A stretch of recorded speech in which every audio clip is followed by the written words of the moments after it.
Cool. How we doing, John Robertson? How are we? I'm good, thanks, Liam. How are you? You keeping all right there in that little cupboard, broom cupboard, the Harry Potter broom cupboard there? Aye, this is where they keep me. This is where I've got to be on my best behaviour. I get stuck in this room.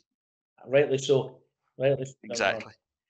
Well, thanks for coming on, Robbo. Totally appreciate it. We'll dive through your wonderful career with the Jam Tarts. Talk a bit about what you're up to right now. And just talk nonsense in between. We could be here about 4 days just talking about your goals v Hibs, so I'm sure we'll get some decent content out of it. I'm sure you will. I mean, as I say, only 4 hours of the Hibs stuff.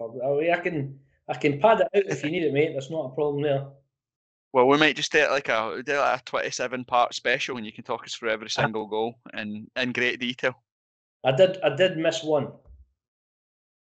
Right. I did miss one chance against them. That's well, no, according to the stats I've got. So, but we'll talk about that later.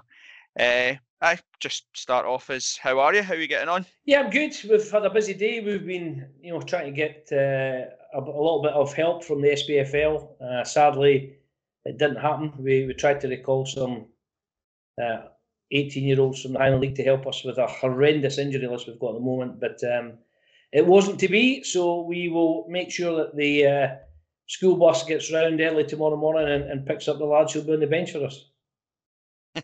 How's the season gone for you so far? It's been stop-start. We've had a lot of injuries. I say right now, as it stands, we have 10 first-team starters out the team at the moment, and nothing trivial, unfortunately. It's ACLs, it's meniscuses, it's broken legs, a dislocated kneecap, a fractured kneecap, a tendon that's come off the ankle, a tendon that's come off the thigh. We're just, Billy's been really, really unlucky at the moment with injuries.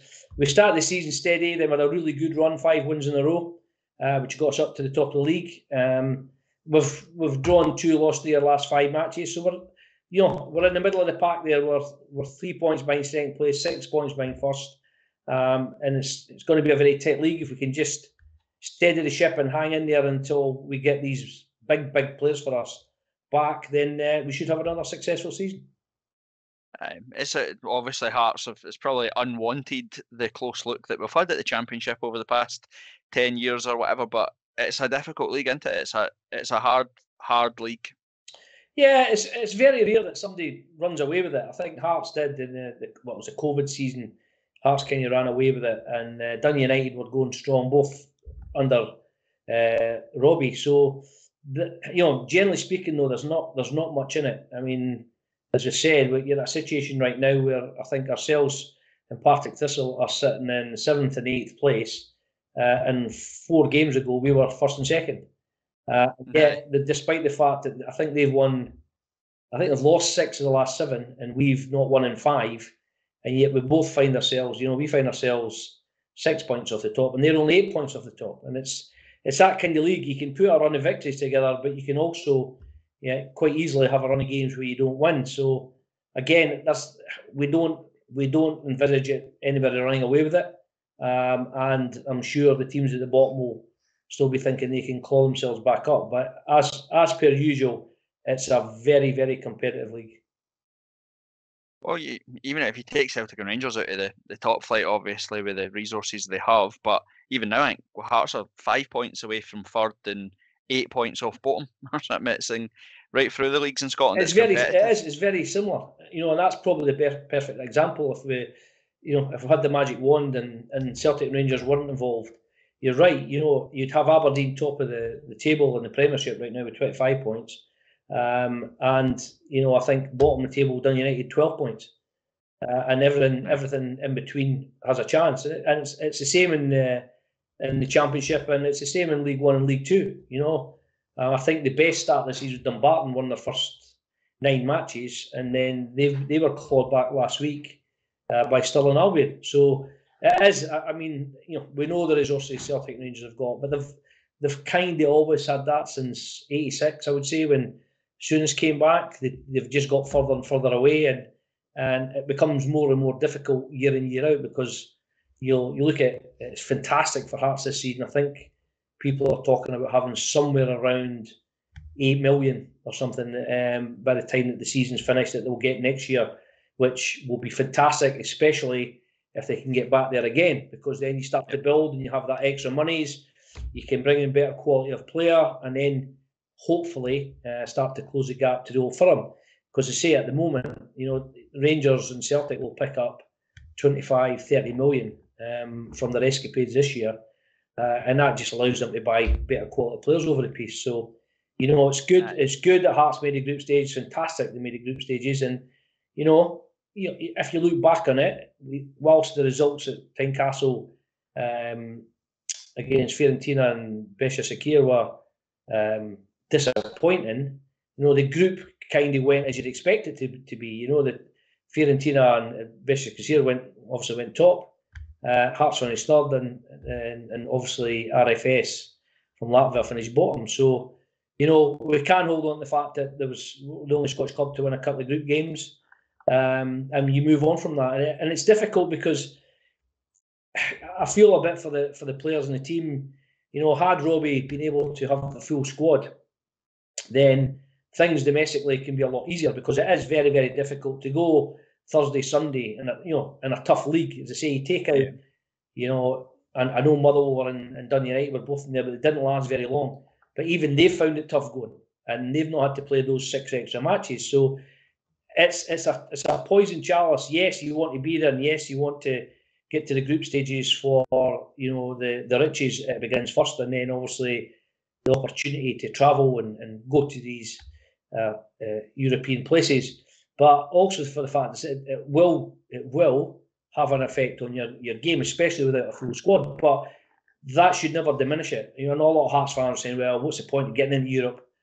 You should always want to get into Europe. Hearts should always want to finish third, and hopefully by doing that regularly and making the group stages regularly, that they can start to close the gap a little bit in Old Firm. It's going to be very, very difficult, but there are occasions where you have that season.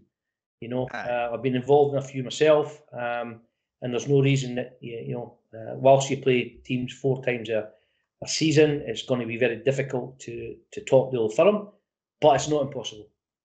Yeah, and I think what we, as a Hearts fan, what you want to take encouragement from the European thing is that as a club, not just the games on the park, but the whole thing around being in Europe is a learning club for the club. Like, the club have had to adapt, and they've invested thousands, if not millions, in the stadium, etc., to be compliant. Their dream is to, what you've just said there, finish third consistently every single season, because that gives you the building blocks and the building blocks and the building blocks to go. So I think Hearts have had a bit of obviously a sluggish start to the season, given the fact that we were so good last year. But when you start to look at, and you've just said it at the start there, with your own situation with the players out, we're 25 minutes into the away game, first game against Zurich, and Halkett has to go off. And from that moment, it's almost every game. We're playing left back at centre back, right back at centre back. You're playing right back as a attacking midfielder, and you're going Thursday, Sunday, where yourself, because you have to help prepare it for your own guys on a Saturday. They'll come off a plane on a Friday morning, maybe do a light session at most, sleep, light session Saturday, play Sunday. Yeah, there's no tactics or anything. I get that, but listen, there's not a great deal changed from the 80s. When we would play, normally you'd play your European game on a Wednesday night, and you're playing again on a Saturday. So Wednesday, Saturday, Thursday, Sunday, it's no big deal. It's no great change. You just have to prepare as best you can, and it's an easy excuse at times. But where I have sympathy is that it's the quality of the opposition, the step up in opposition, especially Zurich, Fiorentina, and Istanbul. They are big step ups in quality, and big steps up in tempo, and big step ups in intensity. And that's where it becomes difficult, because I'm pretty sure you put those teams in against Old Firm, they're probably comparable in terms of ability and squad size, that they can work with that, the group games, whereas Hearts haven't.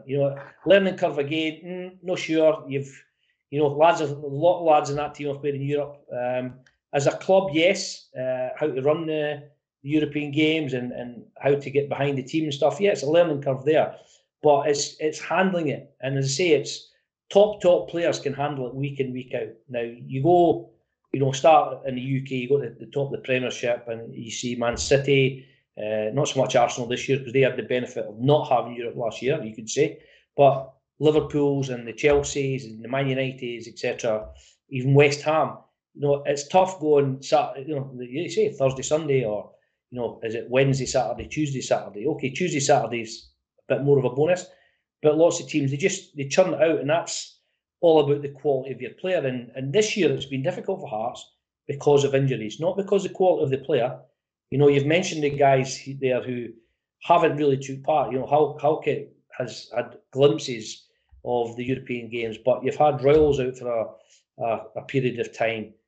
You've had Benny out for a period of time. Herring's been out for a period of time. Devlin was out for a wee while. You've had Kingsley and Cochrane have had knocks. Michael Smith's had knocks. So you go, Boyce is missing. And that's what I'm saying, is if you've got all those, I'm pretty sure that had Hearts had all those players available, that the domestic form would be so much better. Because as you say, Robbie's tried to, especially at the start, he tried to make 6, 7, 8 changes when he had the personnel. But towards the end, he had no personnel of sort to change it. He had to basically stick it. But in terms of players these days, in terms of recovery, they can play Thursday, they can recover Friday, they do a late session Saturday, then they're ready to go again Sunday. It's no difference, as I say in the past, of playing on a Wednesday night, as we did regularly in the 80s against top European teams of the time, and then getting ready to go again on Saturday. I mean, we laugh about it, but we had a classic with Kilmarnock where we drew at Tynecastle in the Cup. We had to go and play Kilmarnock in a replay on a Wednesday night. We drew after 90 minutes in extra time.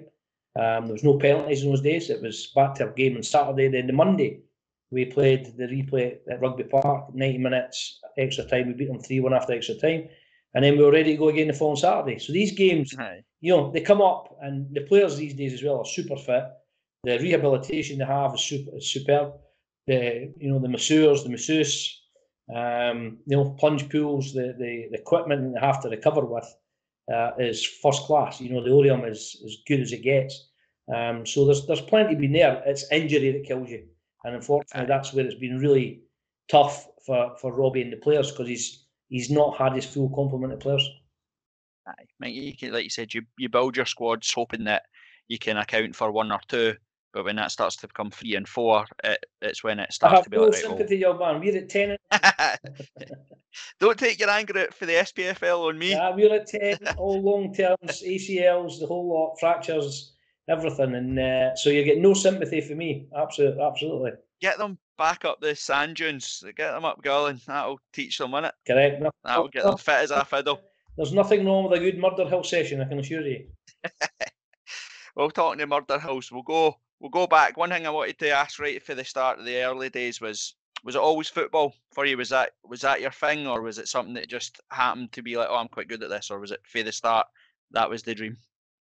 Yeah, I think as a young lad, you don't know. As a kid, everybody was playing. Some people say it's harder then, harder now. I mean, I was very fortunate. I feel very fortunate that when I was growing up, you played street football. You just went out in the streets. You could kick a ball about, and the pitch black underneath the lamps, the lights.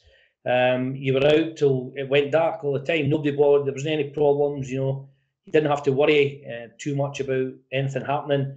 I used to get on the bus from one side of Edinburgh to the other in Edinburgh at the age of 12, and I wouldn't let a 12-year-old kid do that now. You'd be absolutely. Right.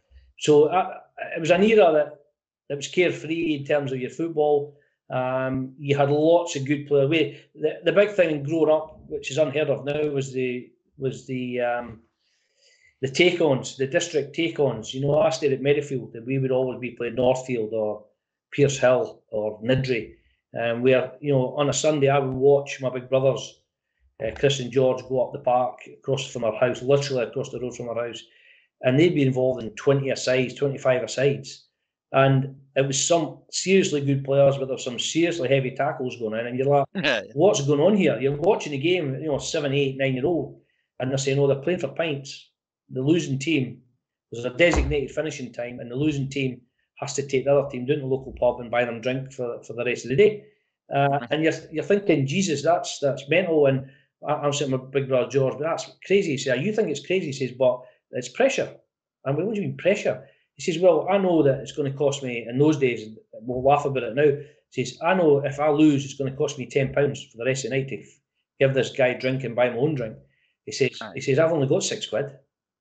So I've got to make sure we win. And you know, for years, for months, I would want to play. They wouldn't let me play. It was the old two boys would turn up, it's a cock and a hen, you go on that team, you go on that team. And eventually they did, they let me play, but I had to stand at the goals. I wasn't allowed to stand anywhere else, stand at the goals. And that set me in good stead for the rest of my career, where I just stood about the goals and popped them in. And that's where I got my first nickname at Parsons Green, was Pop, because Pop Robson was the small West Ham striker at the time, and they put Pop Robson and Pop Robertson together and off and running. But yeah, it was kind of, you know, we dabbled with golf up the hill. We were lucky that they'd built the Queen's Park straight across from us, and they had a wee sort of kid on 9-hole golf course there. But we'd muck about at golf, but no, it was always football.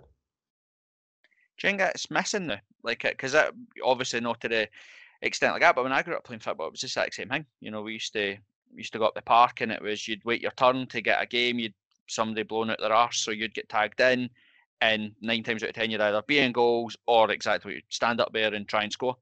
And like you said, it was competitive, wasn't it? And I feel that's gone now. It's a generational thing, you know, and that's where people talk about, you know, the Tanner ball player and people coming back, and you can say it was brutal, it was raw. Yeah, it was, but it stood you in good stead as a young lad. It stood you in good stead, because if you could, you know, I'm talking, my big brother Chris played for Rangers at the time, and he was playing in these 20-a-side take-ons on a Sunday. Now, he wasn't in the first team at that stage, but he was playing for Rangers reserves. My big brother George was a seriously good player for Dalkey Thistle in the juniors. He was playing, and you could pick up an injury, no problem. And there was guys of the same ilk in the opposition teams. So, I mean, it was a real hard grounding, but as I say, once you got into school football, it was a lot easier, because you know, if you could evade the tackles of these guys flying into for you all sides, you could deal with some of your own age. And it was quite interesting, because, you know, my best mate and schoolmate at the time, we've known each other since we were 6-7 year old, was Davy Bowman. And Davy Bowman would turn up, and people would like, let him play. And they're saying, no, I can't. He's not old enough to play. What do you mean he's not old enough to play? He's only 8-9 year old. He looks about 14. Davy Bowman looked about 14 at that age. So Bo tended to get picked before I did because of his physical attributes. And that's how it was. But no, it was, as I say, it was football. That's what everybody played football, and then it was up to you to try and find your way from there.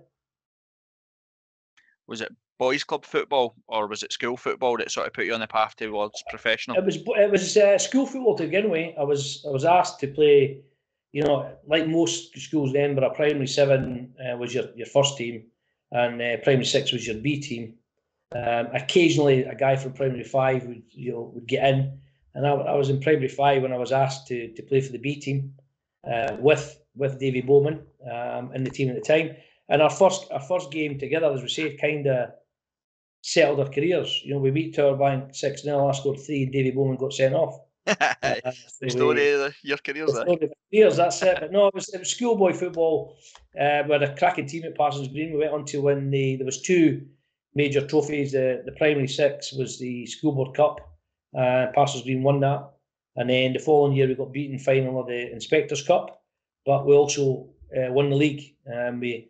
We took Green Dykes all the way, won every single match apart from one we drew with Green Dykes away, but won all our other matches. Green Dykes won all their games, but drew us and lost to us. So it was a tight thing. But it was there, and then you got noticed. My dad was a boilerman in the brewery, McKinley's down in Leith, and his pal was a guy called Frankie Batman who ran Broomhall Saints. Now Broomhall Saints is the other end of Edinburgh. So he said to my dad, "Look, you know, can John come and play for us?" And my dad said, "I'm not sure." He said, "Well, listen, will he play in a trial game?" And my dad said, "Okay, I'll bring him out." So we sat in the bus from Merrifield to the Gyle, away out past Carstorphine there towards Maybury. And it must have took us about 2.5 hours to get there, because You know, there was no bus lanes. You were going right along Princess Street, right along Corstorphine, all the way out there. And I played. We won the game 12-0. I scored 11. And on the next pitch was Salveson and Gary Mackay's dad, Peter Mackay, who's one of the best, always has been, and always will be one of the best Boy Scouts. They're scouting for young boys in Edinburgh. He could spot a player a mile away, and he was straight across to Frankie Batten and said, "Oh, we've just got John and Trell. That's his dad there." And as he come off, of course, Davy Bowman was playing on another pitch. And me and Bo started to talk, and Gary's dad said, "How do you know him?" So we got to school together. We're best mates, and so I was immediately huckled, so to speak, to sign for Salveson because I hadn't signed anything with Broomhall Saints. I was just playing a trial game, and so that was it. So then myself and Davy Bowman would travel twice a week from Meadowfield to out to Broomhouse. Funnily enough, that's where Salveson trained. Right. So we would actually get the bus out there, and Frankie Batten used to give me stick because we'd be training on one pitch, and Broomhall Saints, who had the travel, were playing on the pitch next to us. What could have been? Is that what it is? One of those sliding door moments? It's one, and there are more to come. I'm sure you want to. So obviously, then football for there. When did sort of professional clubs or actual clubs start sniffing a bit? It was strange because see, once you get in Edinburgh at the time, 70s, it was a very, very strong boys' club scene. Salveson, Tynecastle, Edina, Hibs, Hutchie Vale, Stockbridge, Fort. There was a lot of good teams there, St Bernard's, all sorts. And, when I first started playing for Salveson, we had an unbelievable team. David Bowman, Gary Mackay, Ian Westwater, Stuart Gould, all signed for Hearts at a later stage, but we had Jimmy Doig went to Hibs, Gordon Byrne went to Hibs, Carlo Crowlaw went to Hibs. We had a real top side. But my stature, because I was quite small, they never really looked at me. Boys like David Bowman, Gary Mackay, Westy, Stuart Gould were going to trials in all the clubs in England, and I hadn't. It was probably not until under 14s. I was under 12s with Salveson. It wasn't probably 2-3 years later that I was asked for my first trial, and it was Blackpool. They'd asked me to go down for the week, which I thought at the time was great because you thought at last you'd get noticed. And then it wasn't really until I got picked for the Scotland under-15 schoolboys the year behind Davy Bowman. Although we were in the same year, I could play for the year behind. And I was picked for Edinburgh schoolboys both years. So 2 years under-15s, we won the Scottish Cup both times. And then the Scottish schoolboys picked. And I was only, it's a strange one, but we played in that iconic game at Wembley where we won 5-4, which is remembered for Paul Rideout scoring an unbelievable strike from 30 yards. And I was the only player in both teams who hadn't signed a professional form for a club. Everybody else was signed. Celtic, Rangers, Dun United, Motherwell, and all the English lads were West Ham, Arsenal, etc., etc. Cruelly in the programme, I was listed as unattached. So okay. It was one of those quirky things. But I finished top goal scorer for Scotland that season, and then teams started to take, a serious interest. Nottingham Forest and Arsenal, in particular, were very, very keen. I'd been training at Easter Road with Hibs for a couple of seasons by then. Myself, Davy Bowman, and Gary Mackay. So as I say, so kind of from 14 onwards, people started to take notice that although I was small, I could score goals. That annoys me because that still kicks about now. You still hear people that you talk to that say about, they're too wee or whatever, and you think of some of the greatest players that have ever played the game. You'd be lucky if any of them get over 5 foot. Do you know what I mean? It seems to hold us back sometimes. There's still a listen. We kind of had it a little bit under Sandy Jardine, Alec McDonald. Alec McDonald not so much, but Sandy Jardine, God rest him, was very much along the lines of big athletic players. They wanted players who could run and be very, very fit. Because Sandy's ethos at the time was if they're big and they're fit, we can teach them skills. But if they're smaller and slow, we can't teach them to be faster. Right. You can make them faster. George McNeil and Bert Logan done that for me. But there is a thing, and Craig was big in it as well. When Craig looked at a lot of things, Craig liked big, strong, athletic lads.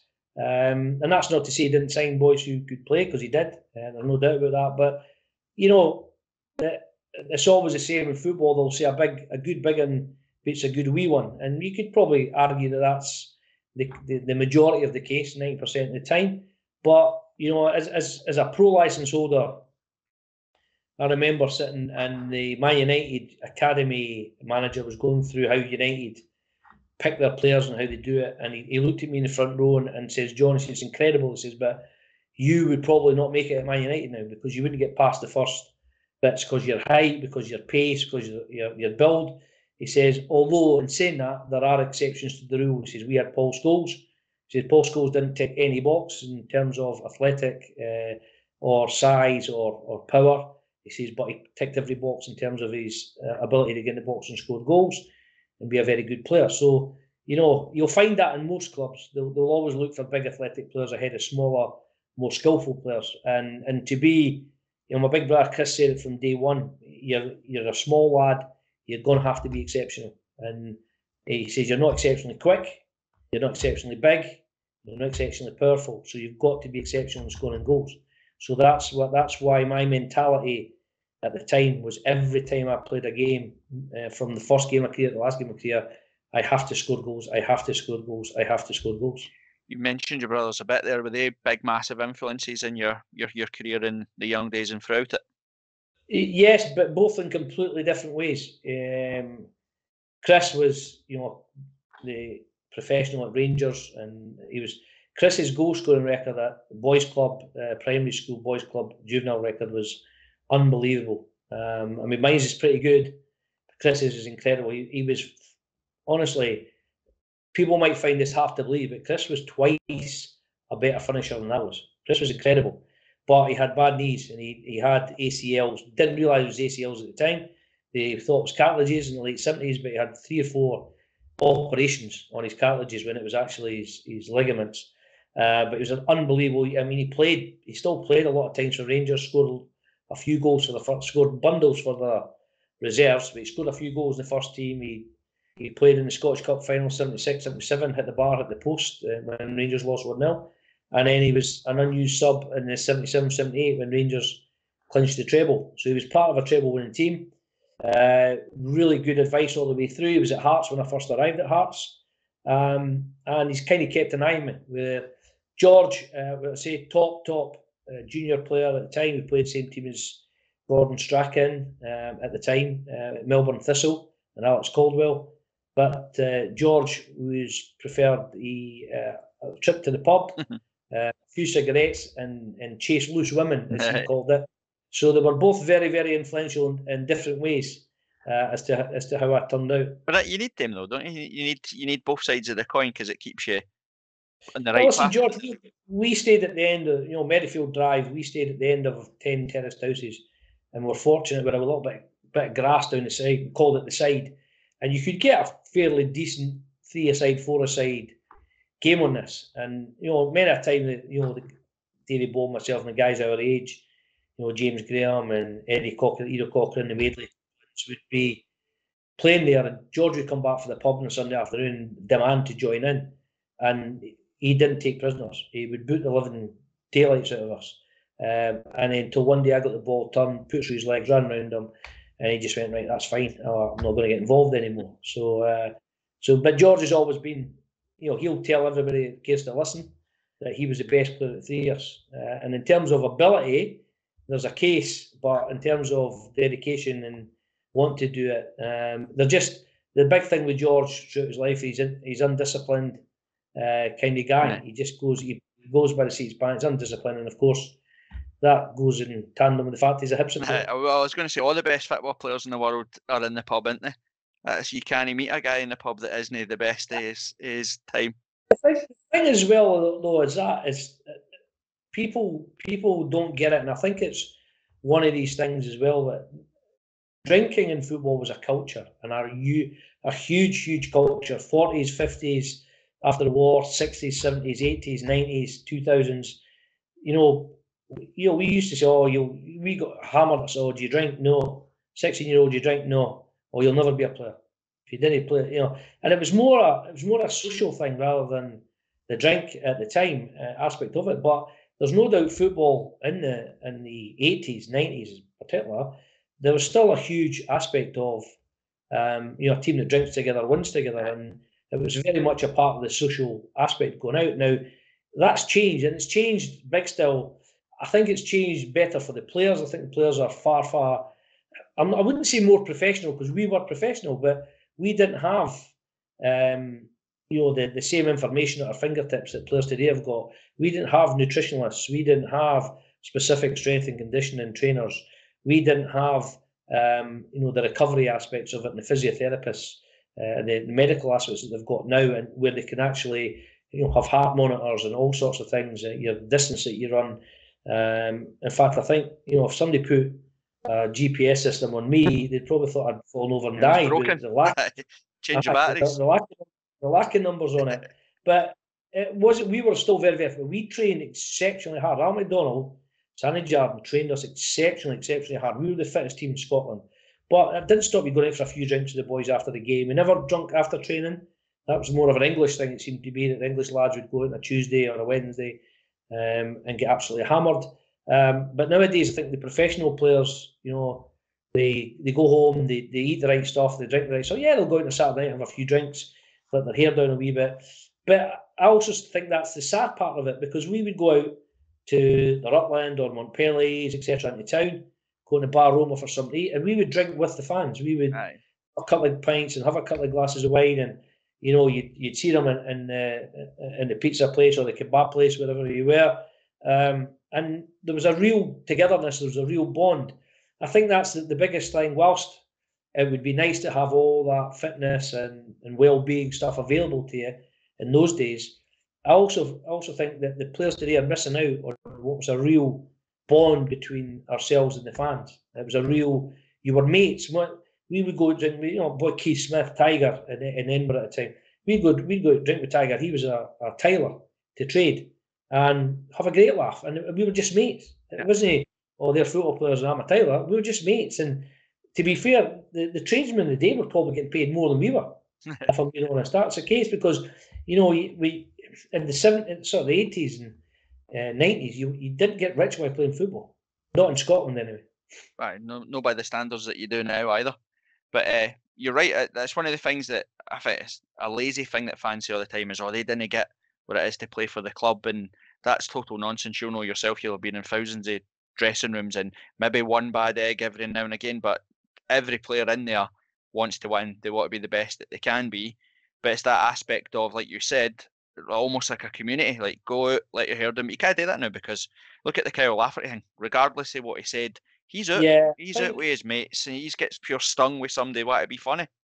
I think that's the problem now, is the social media. I'm not on social media per se. I've got a guy who will put me on Instagram and will do stories, very vanilla, very straightforward, nothing too controversial, because I don't get it, and it's not something over the years since it started. I mean, camera phones and all that thing weren't probably just as I was finishing my career, the camera phones arrived. Some people will say that may be a good thing, some people might say it's a bad thing, but right now I would hate it to have been. The thing is, had camera phones been around in the 70s and 60s, 70s, 80s, 90s, then football players would have just gone into hibernation, because part of the say the recovery and part of the social part was a big, you go drinking, you go for a bite to eat, and nobody's recording your every move. And I do feel for the lads these days that they can't do anything. If a guy if Craig Gordon, for example, who's a tremendous professional, went out and decided with his partner and a couple of mates to go and have a few drinks, and they have one too many but are not being anything other than loud, then suddenly this is a problem. And it's difficult, and it's unfortunate. And people say, well, he's getting paid that much money, he shouldn't be out. But really, you've still got to have a life, and you've still got to let the lads enjoy themselves. But it's a difficult one, because I say part of the social part of the 80s and 90s, being involved with football was tremendous, because I say you had never fell out with anybody really. You just got and drink with the fan. Yeah, sometimes you even drink with opposition fans. Sometimes they give you stick. But you just kind of got on with it, because we weren't millionaires, we weren't very rich lads, we were just young boys who were going out for a drink after winning, drawing, or losing a game. And if we lost, some of the Hearts fans would give you a wee bit of stick for a wee while, but then it was fine. If we won, it was a great night, and if we drew, then it was still a great night, because they emphasise with us, because we won. We're all on probably £300, £400, £500 a week at the time, and we were just out enjoying themselves. So, as I said, today, with the riches available today, come big sacrifices, and you'll see that it's the guys who get to the top are the guys that sacrifice more than often. And I do feel for the players in terms of the exposure that they can get for absolutely nothing. You know what I mean? I'm sure if there was if the social media was about, when if players can't sit outside a kebab shop or a pizza shop and sit on a ledge and eat it without getting photograph taken, and then that would have caused a stushy in the 80s and 90s. But it is, as I say, so sorry for the lads in terms of the exposure and the scrutiny they're put under due to social media, and I feel sorry for them that they didn't enjoy the social aspect and the integration with the fans that we certainly had in the 80s and 90s. And I agree. I think because of how sanitised football is now, it almost dehumanises the players to the point, like you said, they go out for some pints with their mates and they get a picture. Suddenly it's front page news, and you're like, a guy has a pint with his mate. Like, how's we even talking about that? Yeah, but that's the thing. That's what we're talking about. See, so what's basically happened is that the players today have got to. They generally will socialise with their families in the house, or their mates in the house, or they'll bring them around the house, because it's not worth the hassle. It's not worth the earache. And as I say before, that when I played, the fans, if you had a bad game, the fans would be angry, like they are today. Nothing's changed in that respect. And if you'd bumped into them on a Saturday night, they would let you know you had a bad game, like they do just now. But after an hour or so, that was it. That was it, because there was no, the guy would go on his work on the Monday and would talk to his mate and say, our Hearts were poor on Saturday. I saw Robbo at the Rutland and Craiglevere and Garmick, and I gave them it. And so they're not talking about that until the Monday with their mates. And the Mondays, this time they've calmed down. Right. And they're saying, actually, I shouldn't have said that, because, it was one of these, but I had a few drinks in me, and you shouldn't have said that, blah, blah. Whereas now it's not, it's instant. It's instant. So you could turn around and go, right, I'm filming that. There's John Robertson having an argument with a guy, and John Robertson has a few drinks, and this is wrong. And suddenly it's posted, and then thousands and thousands, if not hundreds of thousands of people, depending on how popular or not you are, suddenly comment on it. Oh, that's a disgrace. He shouldn't be out after the game. Or that's a disgrace. He shouldn't be drinking. Or that's it's life in general has become very woke. You're scared to, right now I feel for my kids growing up and for my grandkids growing up, because you can't say anything without fear of somebody taking offence to it right now. And they even simple. You got stick, you accepted it, or you didn't accept it, you moved on. Whereas now it rumbles and rumbles and rumbles. And I'm not just talking football here. You talk about actors, actresses, comedians, all sorts of people. Lives are getting ruined because one person takes a dislike to it. I get it, but right now I'm delighted that I'm not out there on social media platforms, because I'm getting, you'd think you'd end up getting in trouble somewhere along the line. 100%. The worst thing about it is not even just what you say right now. The folk dig up what you said 15 years ago. You're like, yeah, I can't remember what I said then. Right, back to Edinburgh football. So obviously, fate aligned and you decided to join the Jammed Hearts. Was that easy decision, or how did it go at the time? It was strange because at no stage did Hearts ever show interest in signing me. Ever. It was strange because they had guys training on a Tuesday, Thursday, but they had assumed that I was going to sign for either Arsenal or Nottingham Forest. Because I'd been down there 3 or 4 times and both were great, couldn't have been nicer. And then unfortunately, you talk about fates aligning. My dad died when I was sort of 14. My dad was a big Hearts fan, and he was, it was devastating for me at the time, still is. And that was kind of like, it was a blow. played for Scotland, kind of got on with it, played for Scotland the following season.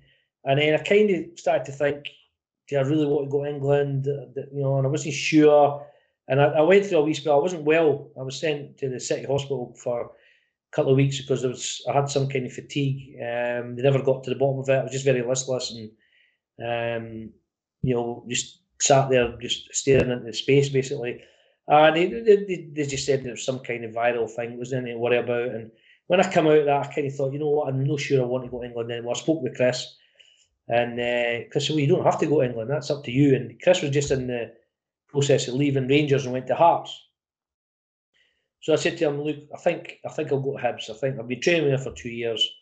I'll sign for Hibs. It's a pretty straightforward option. And, the story's quite simple. I went down, they'd arranged with Jim McLean, the express writer, to pick me up at Portobello High School, take me to Easter Road. It was all set up. It was nothing major. It's a 3-year deal, £50 a week, £1,000 for losing your amateur status. And I said, that's fine.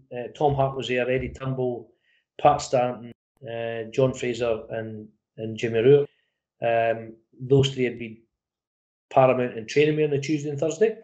And Eddie Turnbull always kept an eye on you. He was always walking about looking at his part-time players at Easter Road.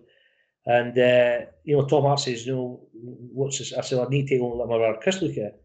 Why do you want your brother Chris? He says, well, he plays football. He played for Rangers. And my dad had died, and Tom Hart had a real dislike to Rangers. He hated Rangers more than he hated Hearts. And he says, no, he doesn't get, nobody from Rangers gets to look at this contract. I said, well, he's not at Rangers now. He was at Rangers. He's now at Hearts. It doesn't matter. Nobody's like, and to be fair to Eddie Turnbull, they said, look, go out of the room just now, John. We'll have a chat with him. And they were saying, look, just let him take the kids trained us for 2 years. Let him take the contract home. His brother can look at it. He can bring it back. Everyone's sorted. And he brought me back in, and same thing again. No, you either sign it now or. I went, look, I'm not signing it. I'm not signing it just now. If you don't let me take it home, I'm not signing it. He said, that's fine. He said, you walk out that door now, you'll never wear a hip strip ever again. And I said, well, that's up to you. He said, and I said, so that's fine. So I got up to go, and he had the same as well. To be honest, I heard you were too small, too fat, too slow. Which, looking at myself today, maybe got 2 to 3 right. But that was it. And so I kind of thought, I was a wee bit shocked, I suppose, because Jim McLean was there, ready to do the big spread, and it wasn't done. And I went back, told Chris, and Chris was absolutely raging. And about a week or two later, I just went back and played juvenile football. Chris got a phone call from Hearts saying, Ian Brown saying, look, we're playing Leicester City tonight at Stockton Enclosure, and they're the FA Youth Cup winners. We're struggling for players. Would John play?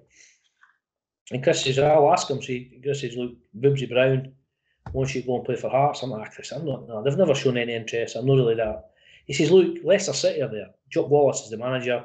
He says, he was a manager at Rangers. He says, they want a youth club. Go and show them. There'll be a lot of scouts at the game. Go and show them how good you are and see what happens. You just never know. So I says, Chris, look, I'm taking you. You're going. So Chris basically bundled down in the car and drove me up to Tynecastle. We got changed at Tynecastle, and then we walked from Tynecastle round to Stockton, which is about 15 minutes. We played, long story short, we beat Leicester 7-2. I scored 5 or 6. And after the game, I was approached by 2 guys who I later found out were Archie Martin, the chairman, and Palmer Smith, the director, and basically bundled into the back of Archie Martin's BMW and driven straight back to Tynecastle, covered in mud because it was a wet, rainy night. And whilst that was going on, Chris was walking across the pitch, and Jock Wallace saw him. Oh, Chris, how you doing? What are you doing here? So I was just watching my wee brother, and he said, please tell me it wasn't the wee number 9. And Chris says, yeah, it was. He says, I want to sign him. I want to sign him now. And Chris pointed at the BMW speeding down the road and says, well, you're too late. He's in that car right there heading back to Tynecastle. So basically got back there. They offered the same terms that Hibs had offered previously. And I waited for Chris to come back and says, what do you think?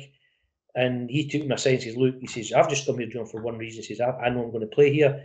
He says, look at the strikers they've got at the moment. Willie Gibson, he's getting old. Derek O'Connor's part-time.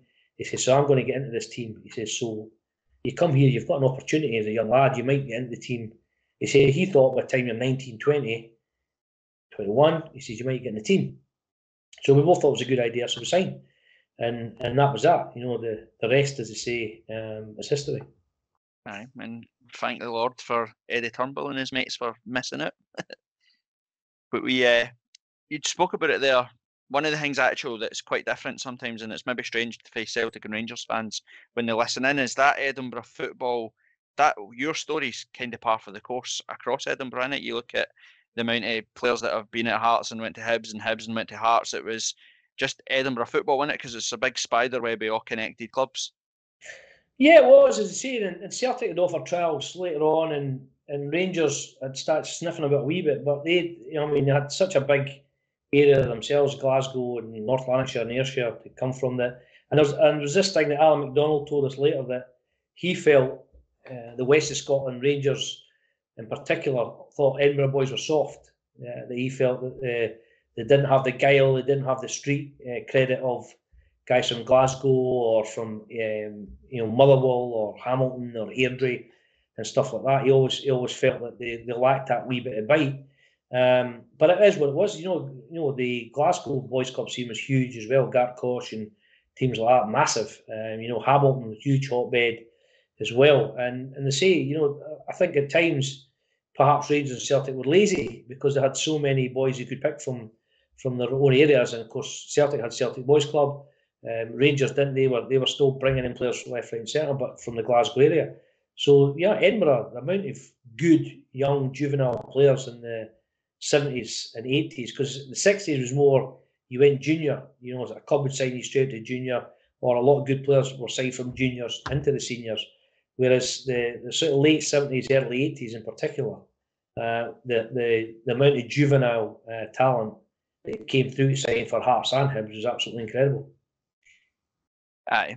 So you obviously signed for Hearts. You join a team that had probably not in the best run as to where it was, etc., and how it was. You said there about players getting older or on their way out, etc., etc. Was there anybody in those teams at the start that kind of took their arm around you and sort of pointed you in the right direction? Not really, because I was, Chris was there. Chris, my big brother Chris was there. So, Davy Bowen, Gary Mackay, Ian Westcott, they joined in the summer.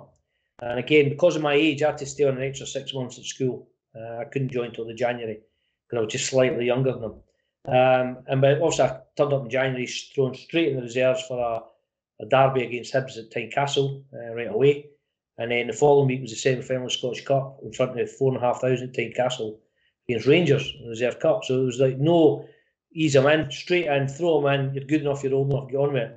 And at the time, you had to do your duty, so I had to go into the washroom with Gary Sutherland. Other guys had dressing rooms and stuff to sweep, and you just got on with it. Stuff that you do now, people now go, you did what? You did. We had to do all the washing for all 36 pros, hang up socks, centres, shorts, tops, sweat tops. And it wasn't like today where they're all numbered and, there was different colours of tops, different colours of tracksuits. You had to remember it all, put it in. And then you had to clean the boots of your pros, which was very unique. Everybody had black boots, so it was just the double and the polish, which would be strange now. And I was giving my big brothers, Chris, Waterkid and John Brough. And so that you had to, I was their boy, I had to do what I was told.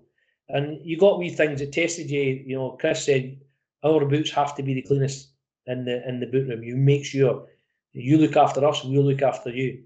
And then every day they'd send you up to Gorgie Road, and you talk about nutritionists at the time.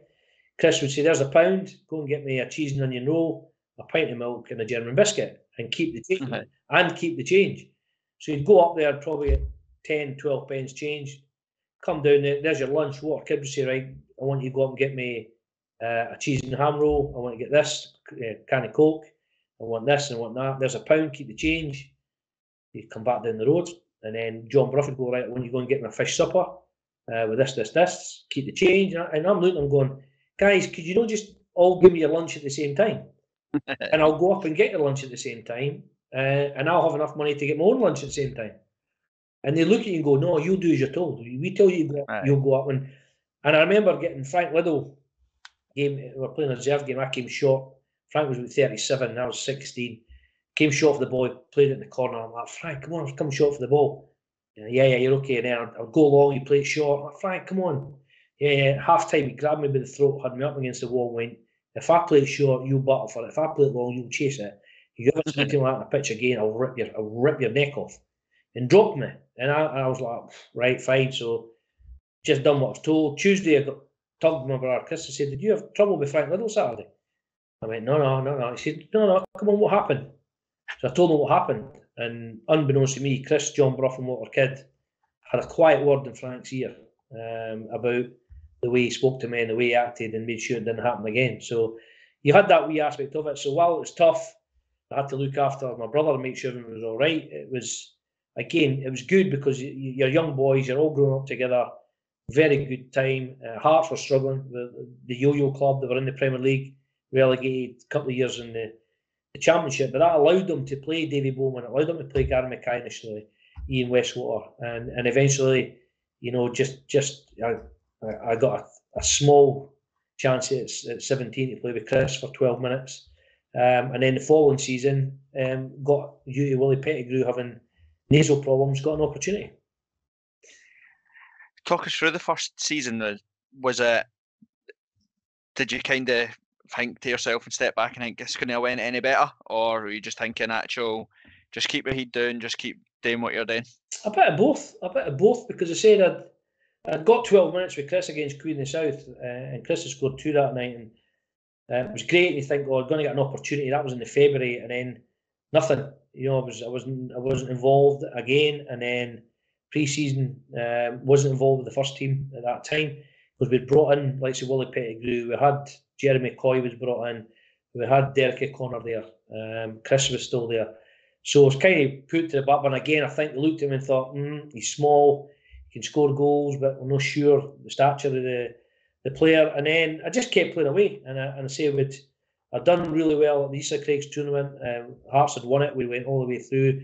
I scored in every round, and we won the Easter Craigs tournament, which is probably the European tournament of the time. We beat a Dutch side in the final, and then suddenly it was. You talk me strange. I rolled my ankle in the train on Friday, and in those days we had reserve games on a Monday night, so I rolled my ankle on a Friday at Murrayfield, and then wandered round back to the stadium, and then came in next again day. We had our jobs to do, laid the kit out, right away, go and get your lunch. Went up to Gorgie Road, and I think I had a fish supper for my lunch, as you did in those days, And then came down to the manager wants to see you, and I thought, oh shoot, what have I done here?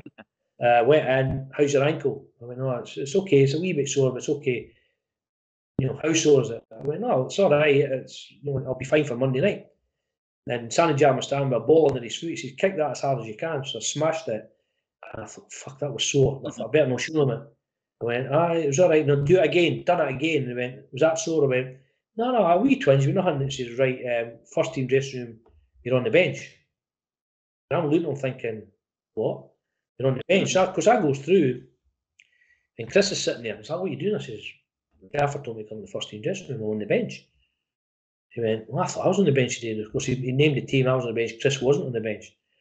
And then Willie Pettigrew come off at half time with a nasal problem, and I was literally thrown on you go, get on with it. Ended up scoring, hit the post, and ended up scoring. And then following week went on it, Partick Thistle scored again. And then you're thinking, you're part of the plans now. And I got a start against Airdrie the following week, and then left at the team for 4 or 5 games, then brought back in. And then it went mad because I came, I think it was Queen's Park away. We beat them 3-0 at Hampden and scored a hat-trick. And David Bowman, bizarrely, who had turned 18, probably, he wasn't long past, no, David was 18 in March. So he was captain because it was his 100th game for Hearts already. He'd only turned 18, played 100 games, and I scored a hat-trick.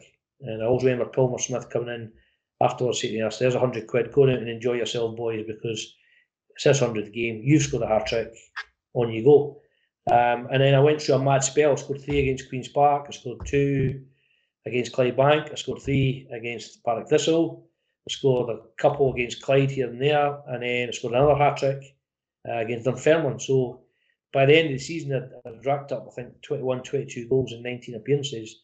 And as you say, you think I was only 18, thinking, wow, hopefully that's got me involved in the first team. We were Obviously promoted. I was pulled in to the office with Sandy and Roddy, and they said, "Look," and it was a classic duo con job where they went, "Look, you've got a year to go. You've done really well in the championship, but it's Miller McLeish, it's Hegarty Neri, it's Roy Aitken, it's John McClellan, Craig Patterson. We're not so sure you'll do so well against him, so we'll give you a £25 a week rise, and we'd like you to sign an extra 2 years." And made it. When I went out of the office, I thought I was lucky to be getting to sign this contract. You get a deal. Little be known that within 3 months they were going to be turning down 400 grand from Queen's Park Rangers and Tottenham Hotspur from me.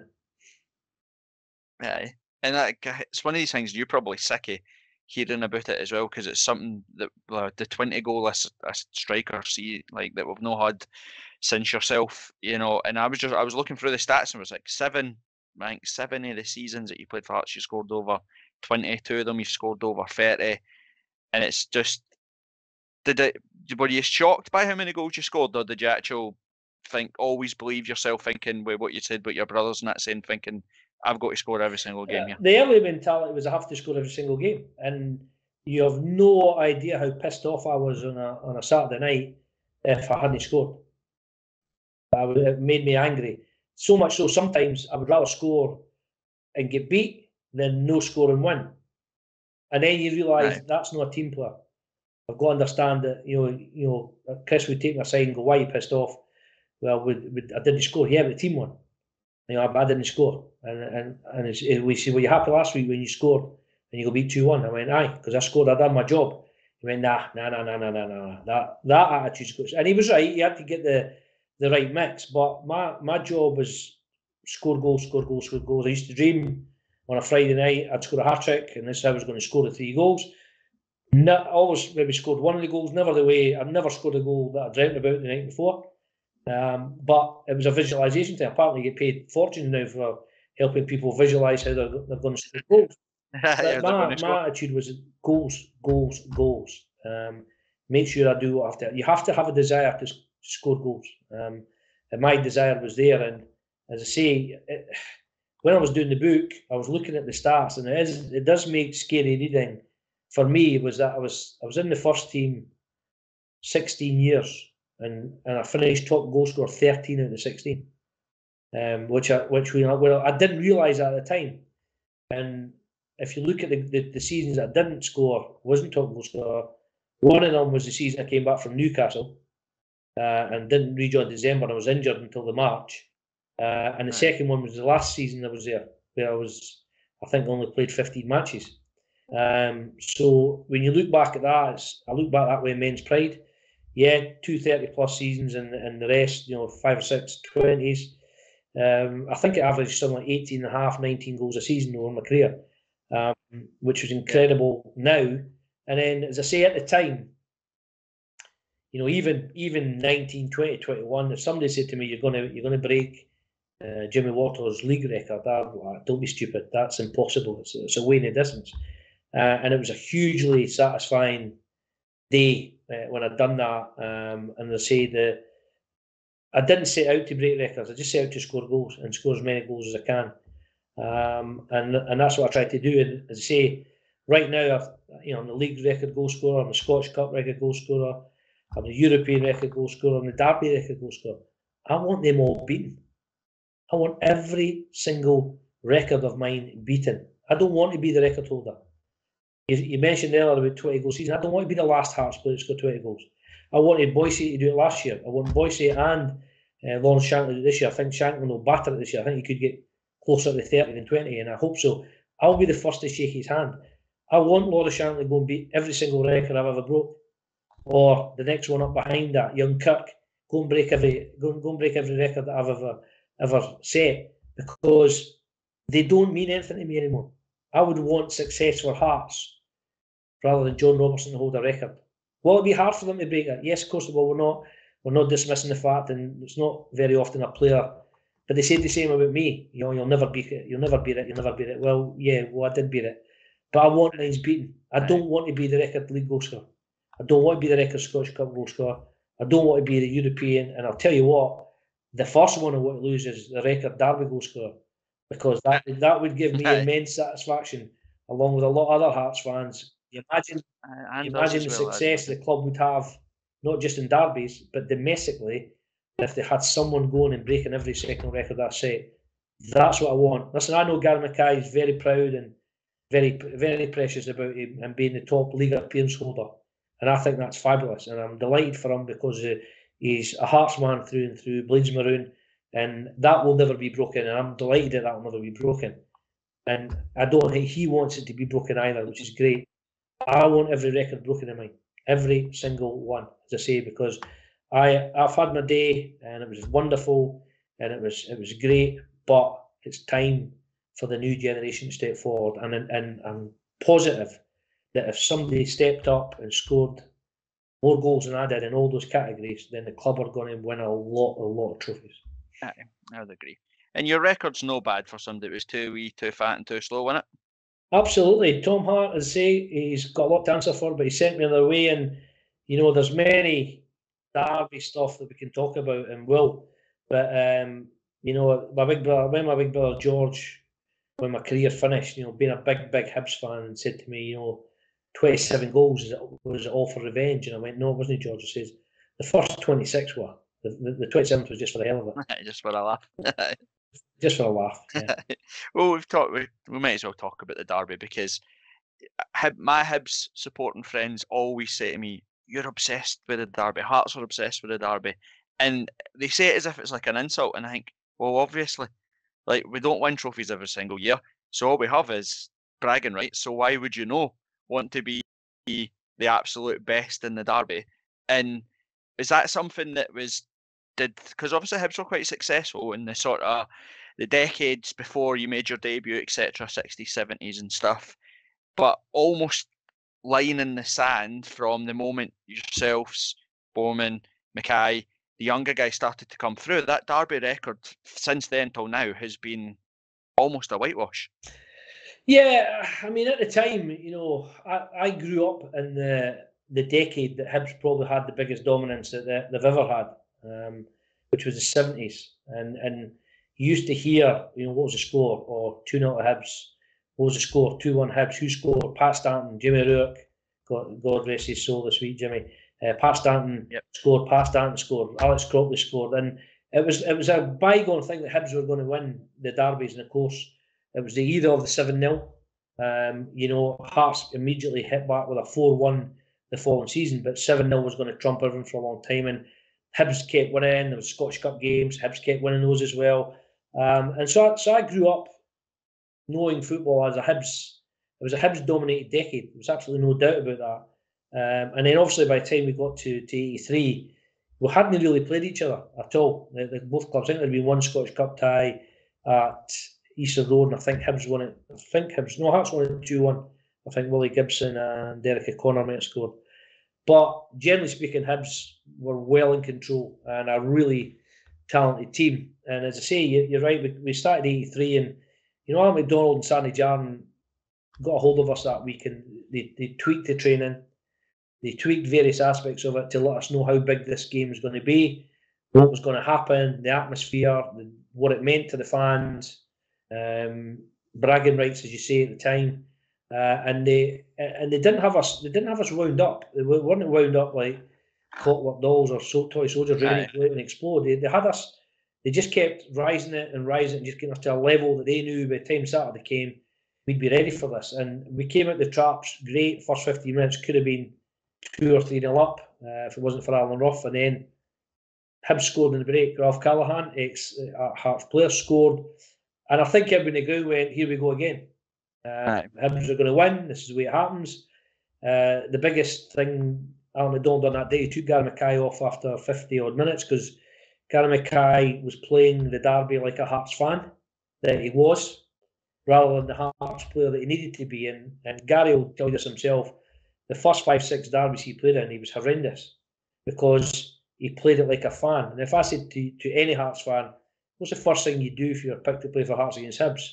You go, I'll go and smash them. You're going to rattle folk. And that because you show what it was, and that's what Gary Mackay was like, and that's not Gary's game. And eventually, after about a season and a half, Gary realised and calmed down And then he started to have a big influence in Derby because his quality passing and third man running and the ability that Gary had. But the first 5-6 games, he struggled just because he was so wound up. That was all. He was so wound up. Couldn't sleep. Kind of never slept the whole week of the Derby.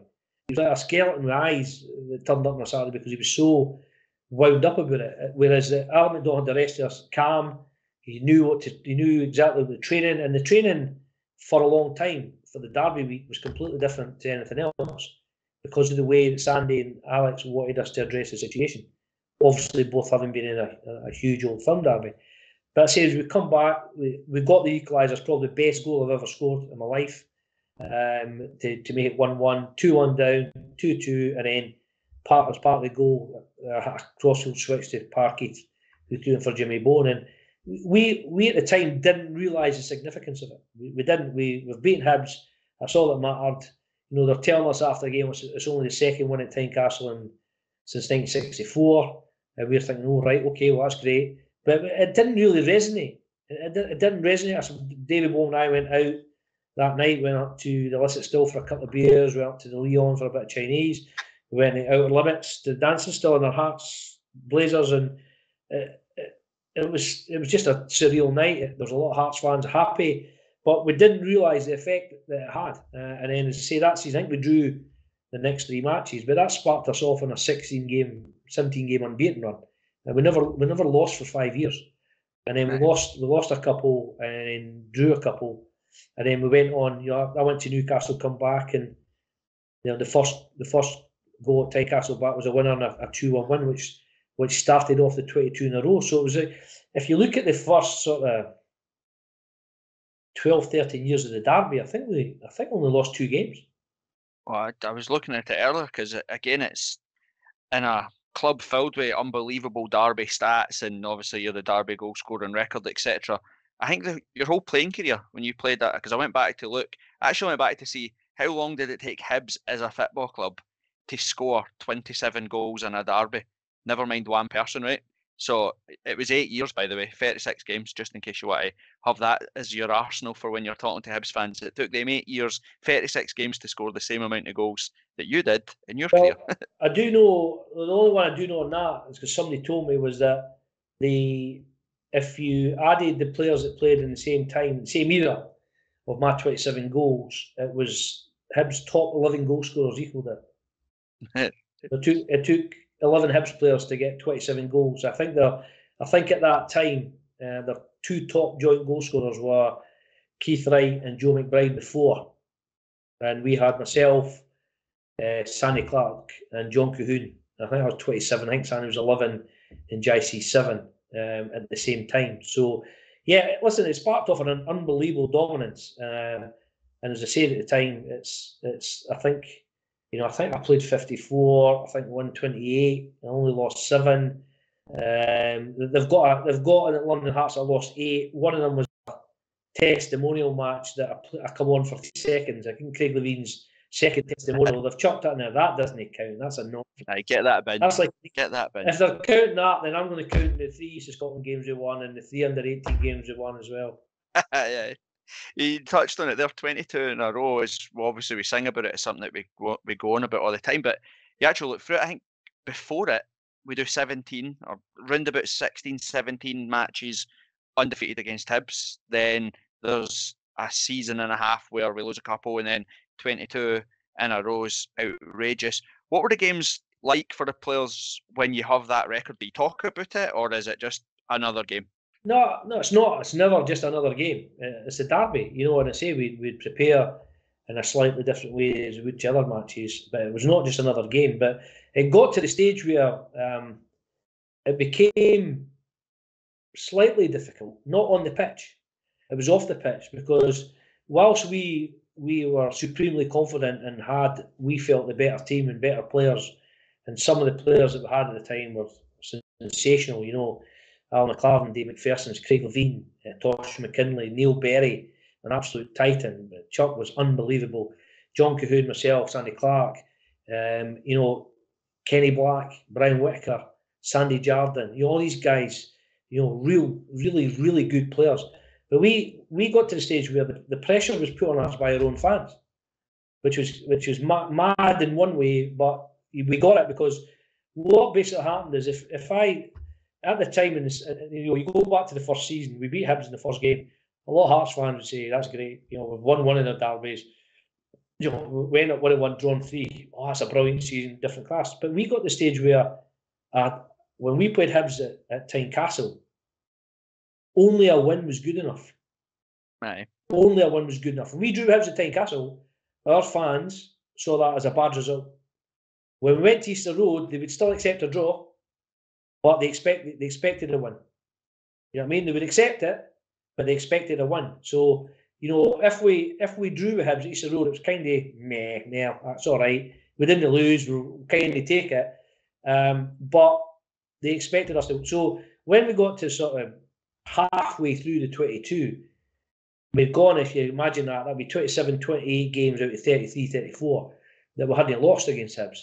So it was kind of like, oh, well, we need to win. It's at home, we have to win the game, guys. A draw's not good enough. And they say the longer the run went, we were at the stage to say where it was like, we had to win at Tynecastle. We had to, we then got to the stage where Hearts fans went, no, you have to win at Easter Road as well. Drawn with Hibs now is a bad result. That's how blasé, that's how cocky, that's how much they swung. Now that's probably the Hibs mentality of the 70s. Their fans might have thought the same. We'll just turn up, we'll roll them over, game done. Obviously, it's not as easy as that, but we still had that, as I say, that aspect of it where we just felt we weren't going to lose. We had an unbelievable mentality in the team, the 22 in a row team, with an unbelievable mentality in derbies where we're not going to lose this game, we're not going to lose this game. We know it doesn't matter what they do to us. And by the way, they battered us on a right few occasions. Smith had a couple of great games there. Nicky Walker had a couple of great games there. So, it wasn't that they were a bad side. They were actually not a bad side, but they weren't as good as us. And we knew we were a better team, and we knew we would eventually wait for the opportunity to come along and we would take them. And in that spell, more often than not, we did. You guys laid the foundations of the mentality that we see now. You look at Gary Locke's team when they're in administration season. He's playing with kids, and I think we beat Hibs twice that season. Do you know what I mean? They come to Tynecastle, they get the opportunity to relegate us, and you just know that would never going to be allowed to happen at the football club. Do you know what I mean? By hook or by crook. Yeah, I think they won more than twice that season, but you had the two. I'm pretty sure. And you're right, it was 3 times. You're right. If you look at that week in particular, the relegation party, Hibs had 2 opportunities to relegate Hearts. The one at Tynecastle, which they sent invitations out to, and Hearts won 2-0 with Dale Carrick and Billy King. And then the first game, a lot of people forget this. There was the semi-finals of the Cup the following week, and then the first game after the split was Hibs Hearts at Easter Road, and Callum Paterson scored twice, and Hearts won 2-1. So Hibs had 2 opportunities to relegate Hearts and couldn't do it. But yeah, you're right. There is there's without a doubt. Is it a magic formula? I wouldn't say it's a magic formula, but there's a mentality to how Hearts players prepare for derbies compared to Hibs, and it's been passed down and passed down and passed down. It doesn't guarantee you're going to win every game, but when you've got a process that has been successful, you work. And then some people say, well, why does that process not work against St Mirren or Motherwell or St Johnstone? Aye. It's a different game. It's a different. You ask the Hearts fans, how wound up do you get to play Motherwell or St Johnstone? Well, not that bad. Well, it's Hibs. I get a bit itchy. It's just a natural phenomenon. But the aspect of it is that we now, I think, that we as a club, fans and players alike, have an attitude where we expect to win the derbies. Hibs hope to win the derbies. Hearts expect to win the derbies, and I think there's a clear line, there's a clear division there that ultimately comes through more often than not. Aye, and I agree. I remember Neil McCann, I think it was Neil McCann, they did something in the build-up to the Scottish Cup final in 2012, and I think he went to a couple of training days, got involved, etc., like a Sky Sports thing, and I remember, it's all hindsight after it, but he said, he was like, I left the Hearts training knowing Hearts were going to win the Cup, because the atmosphere when I went into Hibs versus the atmosphere when I walked into Hearts was night and day. Like, the place was electric, at Tynecastle. They could not wait for that game. Like, it was almost like, and Gary Locke, I've spoke to numerous times about it, says Paulo Sergio spent the full week, calm down, chill out, we'll be fine. And Gary Locke gone behind him, going like, fucking can't get beat. You can't lose this game. No, you don't. But that's the thing to say. It was very much a mentality thing. I mean, I was asked to travel from Inverness to help Gary and Billy at the time in administration because they needed a pro licensed coach.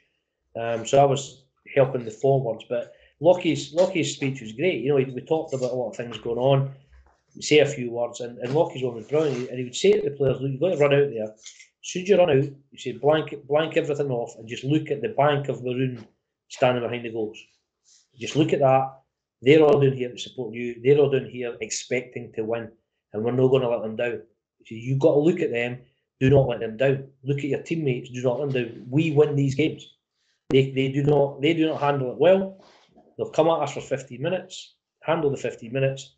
We win the match. And it's been, as I say, you look at all the games over the years, that's pretty much been the template.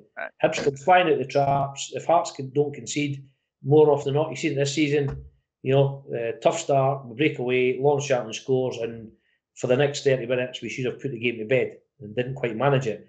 That's how the derbies go. You know, there's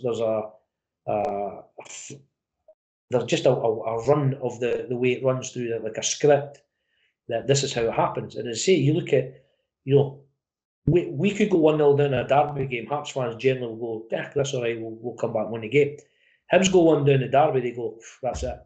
You know, so here we go again. Here we go again, or they go 1-0 up, and then Hearts equalise with 10 minutes to go, and they are so deflated that Hearts tend to go on and win it. And say, you know, it's incredible when you look at it now. It's going to be 40 years next year since the game in '83, and the stats from '83 to 50 years, '83 to 2023 is going to be absolutely incredible. My maths is rubbish.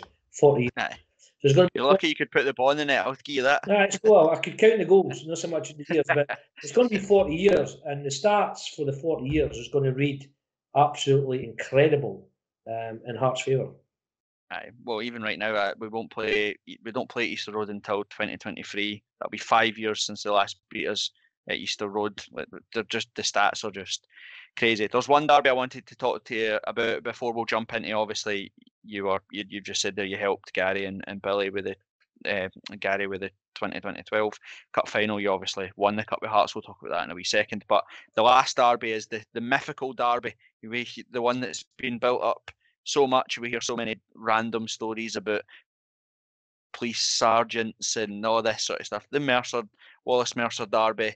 Talk us through that game, the build up to it, the game itself, because it was bananas. Yeah, it's one of those sort of surreal weeks because I was, you know, Hearts sacked Alan McDonald the week before, and they brought Sandy Clark in as caretaker manager. But I was actually away when that happened.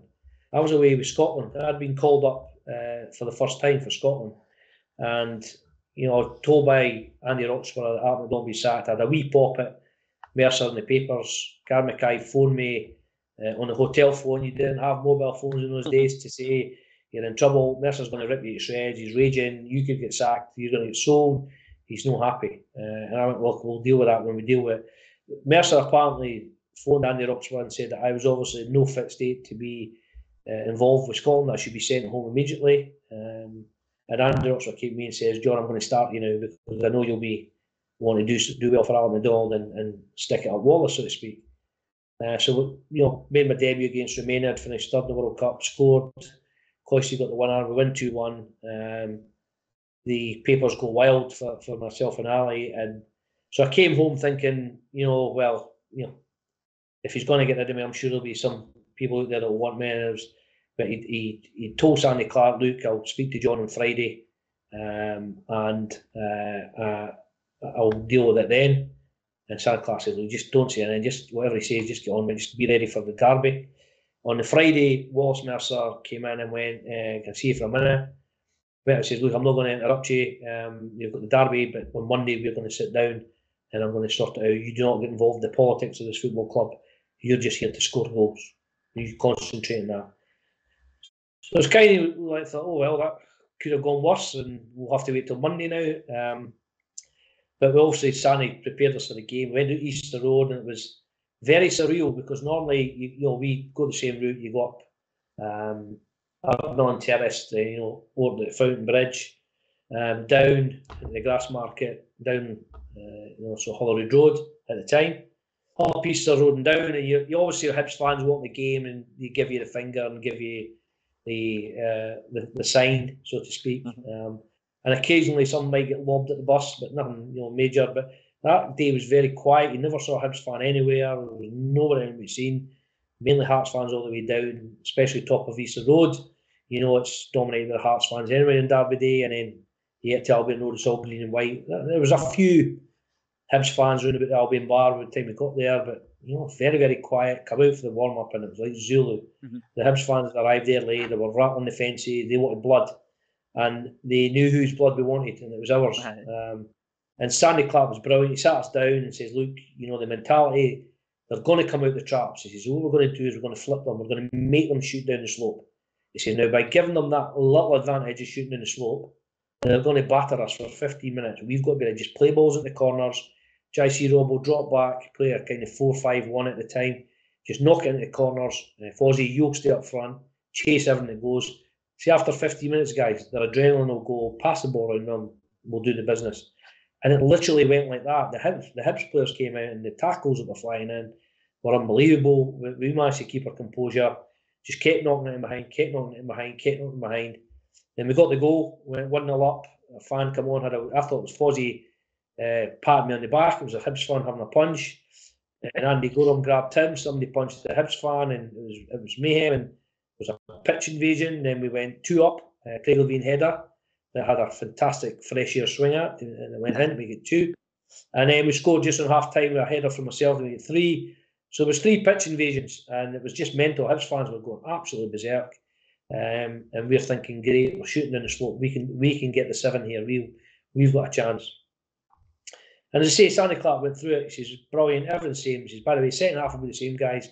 15 minutes, just knock everything in the corner, everything in the corner, everything in the corner. And then once they're blowing a gasket, we will get at them, and we've got a chance. We've got a chance of beating the 7 today. And we'll get yourself ready second half, but remember, fight everything, first 15 minutes. And then there was a knock on the door, and in came the match commander and a couple of policemen said, look, guys, just to put in the picture, there's been 3 goals, there's been 3 pitch invasions. They're going absolutely tonto out there. He says, we're now stretched to the limit. He says, if you score another goal, we think there'll be another pitch invasion. And if there's another pitch invasion, we don't know how long we can hold off. And at some stage, if it happens, if you score a goal, then we might have to abandon the game. So it was, please try and not score a goal. And we're looking at him, and he shut the door, and we looked at Sandy Clark, and Sandy Clark, his exact words were, stuffed them. Slightly more of a I can imagine. We're going for it. So I'm telling you guys, first 15 minutes, play the game, just play it behind, and then the last half hour we go for 6, 7, 8, 9. The first 15 minutes were the same. They come at us and kicked us all over the park. We just played it simple. And then I remember we had 2, 3 good half chances. I think JC had one, I had one, I think Fozzie had one. And we didn't take them. A couple of good saves, one just past the post. Had any one of them gone in, I think we could have gone on and really turned the screw. But then it got to the stage where we didn't take those chances. Then with 15 minutes to go, they had a half chance. I think they hit the post, or Henry had a good save. And we kind of went, well, we're not going to get the 7 now, so let's just shut up shop and we'll take the 3. So we it was a comfortable last 15 minutes. But it was one that, the myths, were you told not to score goals?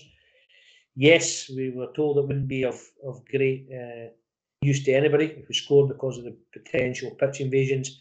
Did we not try to score a goal? No, that part of it's not true. We certainly did try to score more goals, and we were desperate to score more goals. Did the police come in at half time and warn us? Yes, they did, absolutely. But there's nothing mythical about it. It's all fact. I know, and I love telling Hibs fans that we literally get told by the police to stop battering you. Literally get told to calm down. Do you have a favourite? Obviously, you got 27 goals or whatever, but do you have a favourite derby? Like one, if you could relive a derby, would you do one? No, the only thing for me was the huge disappointment that the first derby wasn't covered by BBC. The Edinburgh Marathon was on, and they decided to cover that instead. But we had our own camera at the stadium, which would have more than sufficed. But apparently, 3 or 4 minutes in the second half, it caught fire. It was a single camera. It caught fire. The Betamax, as it was in those days, showing my age, it never survived. So, you know, I would love that to have been on camera, because the equalising goal, as I say, it's the best I've ever scored. Long kick out for Henry. I brought it down over my shoulder, nutmegged after Duncan, cut inside Jackie McNamara, bent it right in the top corner in off the underside of the bar and post. And it happened in the blink of an eye, but for me, it's like slow motion. I thought by the time I brought it down, Duncan cut inside McNamara and bent in the top corner, it was about 25 seconds. Everything slow motion. I was at full speed, but everybody else was in slow motion, so it allowed me to get and do what I had to do. But it'd been great to see that, and also the last half hour of that game was brilliant. You know, we're 1 down, 1-1, 2-1 down, 2-2. Then the Jimmy Bone header was, you know, poetry itself. And the scenes afterwards were mental, because it's the first time Hearts had won against Hibs at Tynecastle since 1974. The scenes were incredible, and there was just that feeling that something was happening. There was other great goals. I scored again. The number 27 comes up, but I scored 27 seconds into a derby on a Monday night against Hibs. Where again, kick out Henry, flicked on with Sandy Clark. I brought it down, volleyed it in the top corner. Sandy Clark made it 2 after 8 minutes, and again you thought, oh, this could be the night. And then unfortunately, Hibs scored 2 late goals with Joe McBride, but that was a cracking goal. The game's over till the Fat Striker scores derby is also a big one, because that was a landmark goal. You know, we went down to 10 men, cruising, and then Gary got sent off for mistaken identity. He stamped on Michael O'Neill, and he mistakenly thought it was Darren Jackson.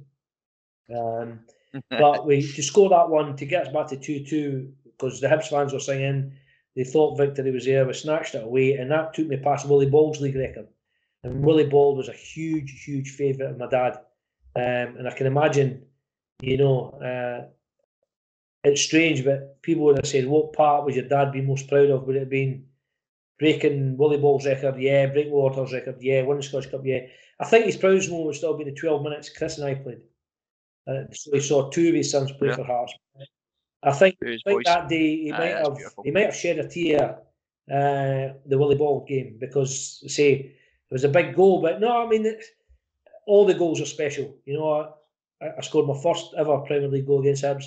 I scored my last ever Premier League goal against Hibs. You know, there's all these wee things that come up, and it is. And you know, people. I loved playing at Easter Road. I really loved playing at Easter Road. I like the fact that we had and it's one of the things that I was sad to see, but life moves on. But there was no greater sight for a Hearts player than seeing the Dunbar end packed, terracing wise. It's still brilliant when you see them in the stand after the game, but the terracing at the time we packed with Hearts fans was just a sight to behold. And then, you know, we got a third of the main stand at the same time.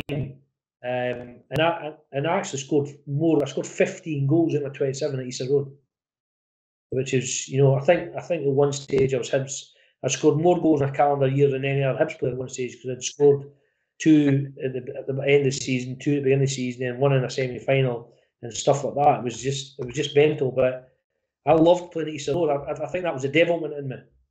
Yeah, saying to you, you had the chance to have me. Well, no, I'm going to show you what you missed.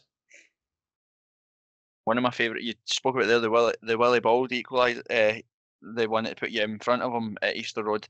My favourite one of that, I don't know if you watch the clip back, you cure somebody. There's somebody in a wheelchair at the front row that miraculously manages to jump out his wheelchair and chase you along.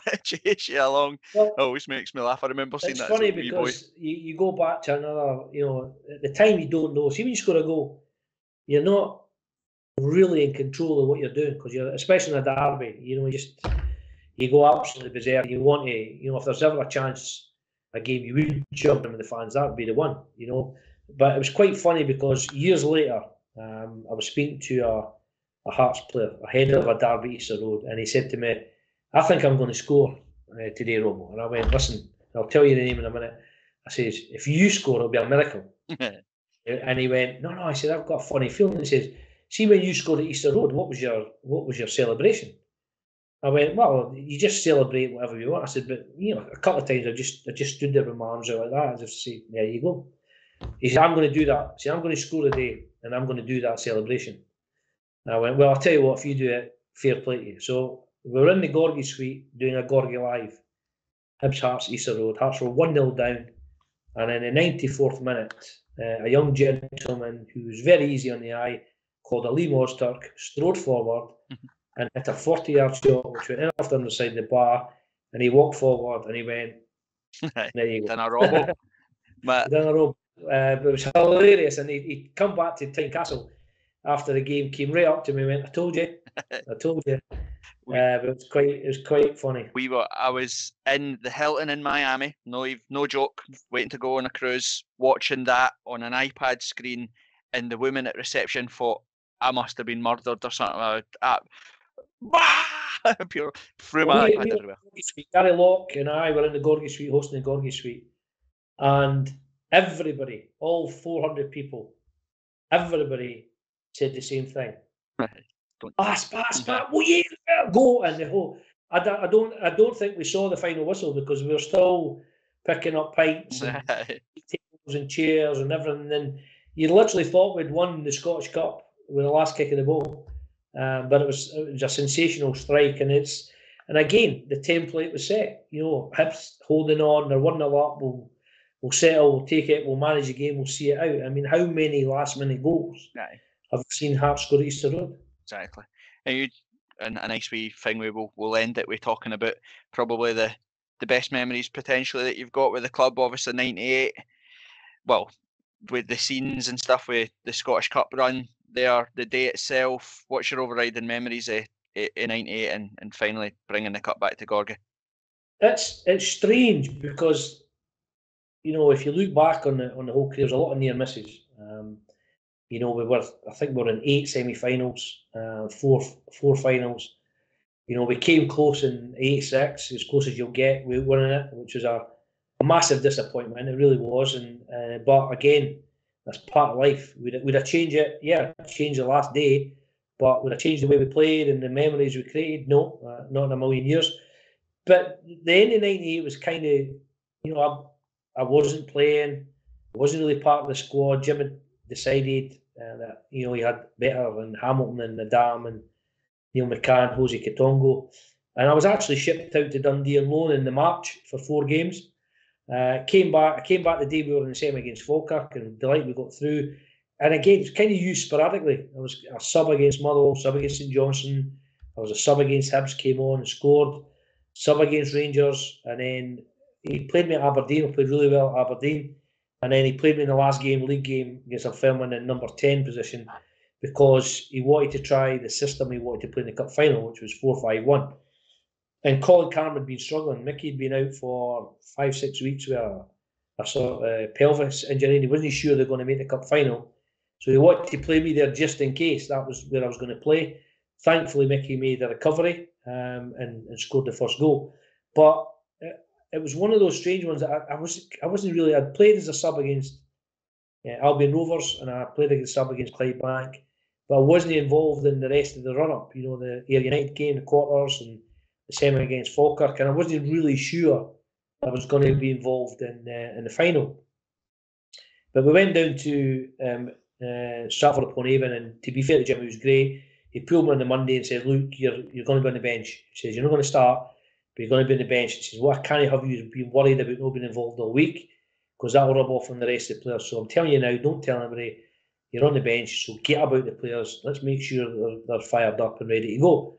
He says, however, if Mickey's got a fitness test on Friday morning, if he's going to train Tuesday, Thursday, Friday, if he gets through it, he plays. If he doesn't get through it, you're playing there. So the build-up was fine. Mickey was fine. He looked early on the week. He looked great because he'd been treated and rested. And he said it was a fantastic day. I mean, we were all nervous. Even you go 2-0, you think this is it. This could be it. Then they get the goal. Then the penalty incident, where it was one of those striker ones that whenever there's a goal, whenever there's an incident, the first thing you do is look at the linesman. If his flag's up, someone's up. If his flag's down, fair enough. And they gave the penalty, and the whole Rangers bench ran out to celebrate. And I just looked along the linesman because that's the way, the nature. And the linesman standing with his flag up, and I'm thinking, ooh, wait a minute. So the gaffer was gutted. Billy, I said, Billy, it's not a penalty. Yeah, as he gave it, I said, no, look at the linesman. The linesman's got his flag up. And they all looked to a second to it, and we were all thinking, what's going on here? But nobody really knew. And of course, he gave the free kick at the edge of the box. They missed. And as I say, Jim was trying, people said, do you regret not getting on? Not at all.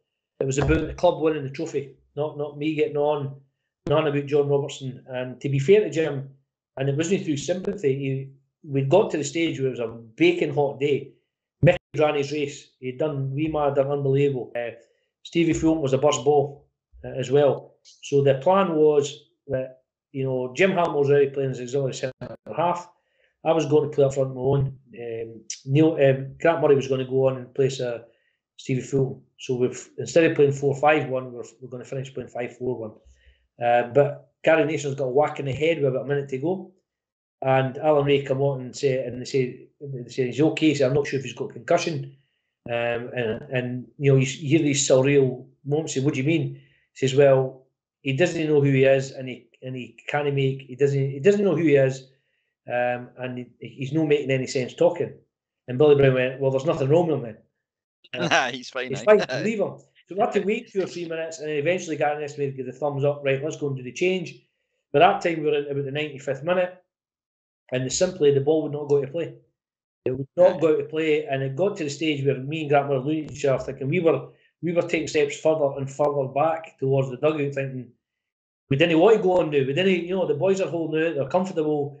We didn't want to go on and upsetting and that. Just leave things be. And thankfully, as I said, after 175 minutes, Willie Young finally blew the whistle, and it was brilliant. It was incredible to get the winners' medal, to see the Hearts fans rejoice, and the stories afterwards. I mean, it was one of the best weekends ever. I mean, it was unbelievable sunshine Saturday, Sunday, Monday. I don't think I go home till the Tuesday because we just partied. We just went from party to party. We had a great time. Really, really tremendous sharing it with all the Hearts fans. But it's not till later that you hear all the stories about, that some Hearts fans didn't come out of the toilets a half an hour to go because they were in the toilets when we went 2-0 up, and they thought, right, we're not going to jinx it. I'm not going to come back out. I better stay where I am. I'm staying where I am. I'm not moving. And this wasn't just one or two. This was dozens and dozens of, if not hundreds of people. And then you hear about, you see all the scenes going back and the bus, and we're singing away to each other. It was fantastic. And as I say, the scenes along Gorgie Road, Dalry Road, and the Sunday was, none of us really slept. There was a lot of the boys ended up back at my house. We never really slept. We were straight back down, and then the scenes on the Sunday were unbelievable. Down the Mound, along Princes Street, and people say it's anything from 250,000 to 400,000. So pick a number in between. It'll be somewhere. But to do that and then get back to a packed stadium was just unbelievable. And because Hearts fans don't understand and realise at the time there was a generation of Hearts fans that really didn't think we were going to win anything ever again. We hadn't won it since 1960. It didn't look like we were going to. We'd lost the League Cup double. We'd been beaten in a League Cup final, another Scottish Cup final. We'd been beaten in 8 semi-finals, 2 of them to Airdrie. You think this is not happening. This is not going to work. But it done it, and it allowed the second generation to come forward. We've won it in 2006. We won the famous one in 2012. We've been to 3 or 4. Cup final since then, and probably should have won more. But the 98 was incredible, and it's funny, you see Hearts fans talking about what was the best cup final. Was it 98 or 2012? 2012, for a completely different reason, is sensational. To beat your local rivals 5-1 in a cup final was just unbelievable. It's dream come true stuff. And although I'm biased, I still believe 98 was better because that was a trophy that we needed to win. We needed to win to prove to everybody we could come back and compete again, winning cups, League Cups, winning Scottish Cups, and it gave us that focus. As I say, we've been beaten, I think, in 3 League Cup finals since then. I think we've been beaten in 4 Scottish Cup finals since then, but we've won a couple And as I say, it's one of these rare things that I've managed. I'm not a collector, but for it was good. I actually managed to get a ball from the '98. It was the first ever multi-ball final. So I brought a ball home from that, and I got a 2006 and a 2012 ball as well, Nice. which is at the stadium. Hidden away at the moment, I believe, but they're certainly at the stadium. Well, and you're 98. I was 13 in 1998 when we won the cup, and I remember celebrations, the cup, etc. But in the stand that we were in at Celtic Park, to get out was a big long concourse type thing, and obviously it wasn't. But in my head, I remember it being almost silent. It just everybody walking, going like, "What do we do now? Yeah. Like, this isn't us. Like, what do we do?" My big brother was the same, because he phoned me, and he was saying the same things. Like, he says it's surreal. He says, because a lot of people are like, do we go round to the front of the stadium and cheer the team onto the bus? Do we head back to Edinburgh? What do we do? And it's strange, because I had a similar conversation to my youngest son, who was influenced by his uncle George and for his sins, a Hibs fan. And when Hibs beat Rangers in the cup final, he done the same. He phoned me and went, "Dad, it's unbelievable. We've won the cup. What do I do now?" I says, "Get yourself home, get yourself back to Easter Road, meet up with your Uncle George, give him a big hug for me, and have the best weekend of your life." Right. And it was exactly the same thing as that. My big brother Chris did the same. We come out, we didn't know what to do. We didn't know. He says, we just jumped in the bus, went straight back to Gorgie because we wanted to get back to Edinburgh and celebrate. He says, but a lot of fans were like, what do we do? We just didn't know what to do here. And that's what I'm saying, is you can go, we could spend another 2 hours talking about the cup final and the stories that go along with it and the amount of different things. I mean, we shut up shop at 2 o'clock in the Gorgie suite, and I phoned my business partner Jim Brown and said, is Robertson still going? He went, hey, I've got a couple of regulars that are in. He says, just having a couple of quiet drinks. He says, look, the team want to come across. He went, absolutely. So he opened the doors, the team went across with wife's girlfriend's friends, so there was about 100 and odd people in there. And we locked the doors, pulled the bunnies down, it's a private party, there was no worries there. And suddenly someone were hungry. So we phoned Top Cappy, and it was incredible. Phoned Top Cappy and said, look, we're having this party down in Robertson's bar. We'd like to order food. And they went, yeah, no problem. What do you want? And we're saying, we need 50 pepperoni pizzas, 50 cheese and tomato pizzas. We need, we want 50, 60 of your kebabs, and we want 50 of your chicken kebabs. And the guys going, nah, come on, boys, stop messing about. And we're saying, look, what does it come to? And it was something stupid like £300-400. And we say to the guy, look, come down, send the guy down. How's it going to be delivered? It'll be delivered by at least 2 motorbikes now, they think. I said, well, what I do is you come down, we'll pay you the money, so you know it's not a scam, you know nothing's gone wrong. Go down, he says, and he went, right, okay. So the boy came down, and with another guy, he was quite funny actually. He came down in the car, because I think he thought he was going to get mugged. So we said to the boy knocked on the door, says, I'm the boy for Top Cap. He said, there you go, mate, there's £400 plus whatever tip. And the guy went, what's going on? I said, we're celebrating winning the cup. He went, I'm a Hearts fan. I said to the boy, well, send him back with the money, you come in and join us. And the food, so the boy just walked in and stayed. I mean, it didn't leave there till 7, 8 in the morning.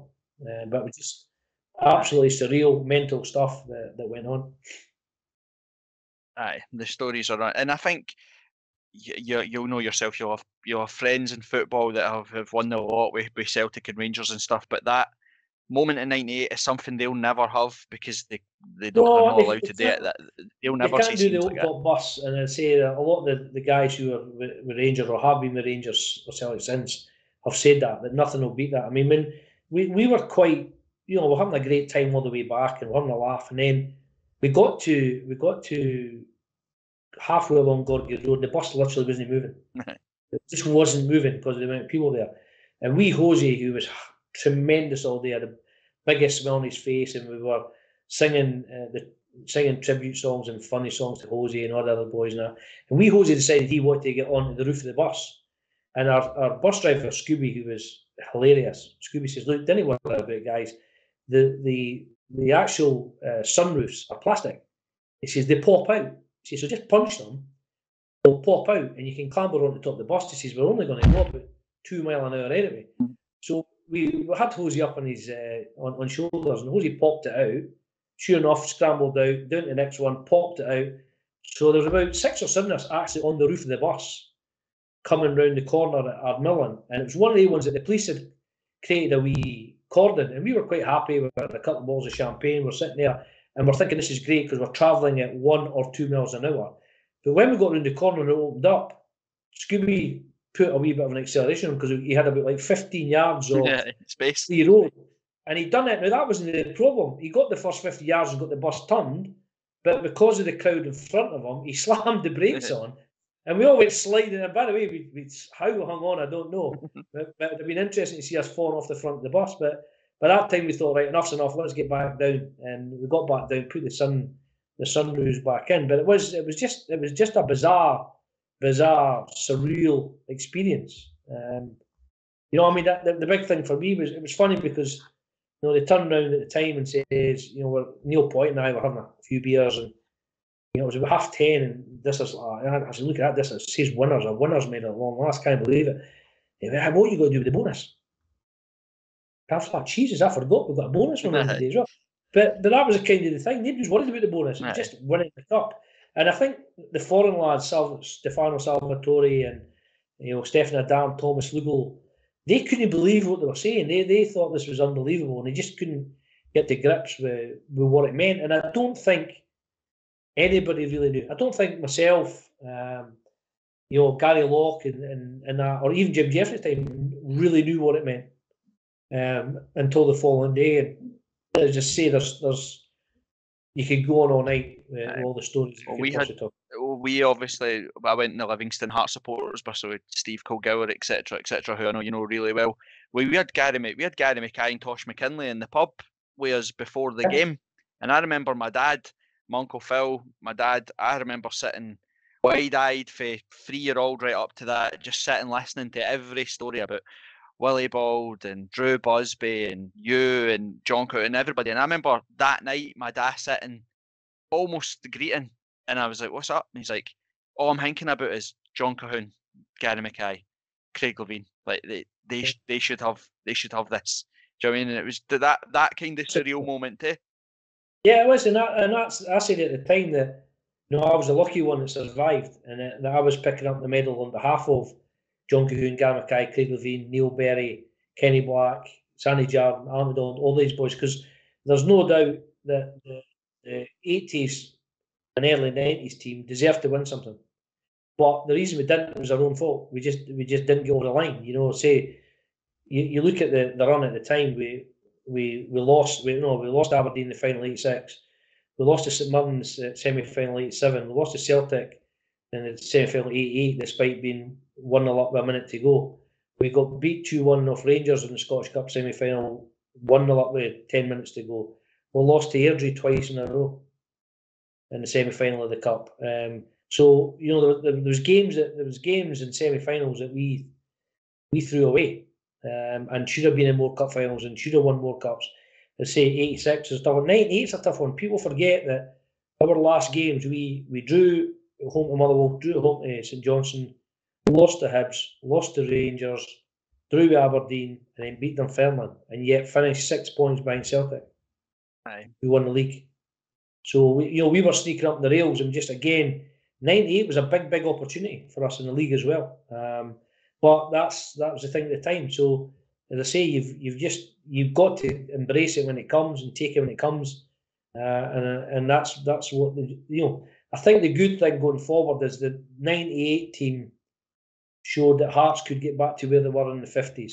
That we can win trophies, and there's trophies there to be won, and it brought back the belief, because I think the fans had got to the stage. We talk about the belief of winning derbies, and Hearts fans have that tenfold. But I think through the 70s and early 80s, we'd got into a malaise where we thought, nah, we're not going to win anything ever again. We're going to drift down and be what Dunfermline and Falkirk are at the moment. A club that's drifted away. There's no way Falkirk or Dunfermline should be languishing in League One. They're far too big clubs to be languishing in League One. But that's where Hearts were drifting at the time. So to get back to semis and finals and compete for leagues was big, but you had to go over the line. We had to go over the line. And they say, I'm sure there's guys now in the last 20 years have looked and got, we've missed more chances. We've lost a League Cup semi-final to St Mirren. I think we've lost 3 League Cup semi-finals, and I think we've lost 4 Scottish Cup finals. All big chances. Yep. All big chances. I mean, I think we're a Stephen Kingsley penalty away for beating Celtic in the Cup final in COVID. 100%. He scores that, I think we're going to win it. But you say you have to keep knocking on the door. You have to keep going back. And, one thing I've learned through the years, especially with Hearts, is that winning is easy. We'll make it hard. Don't you worry about that. Apart from the 2012 Cup final, we make it hard for ourselves. We don't just cruise across the line. And to be fair, if there's a final that we ever wanted to cruise across the line, that was the one. And thankfully, that was the case. I could not have handled if it was a Stephen Kingsley penalty to try and win it versus Hibs. I don't think any of us would have survived that. But I will just, before we obviously end, I was just going to go through some sort of wee quick fire questions with you or whatever if you want to do that. Is that all right? Yeah, fine. Cool. So you've played all over the world. You've played with loads of great players. Who was the best in training?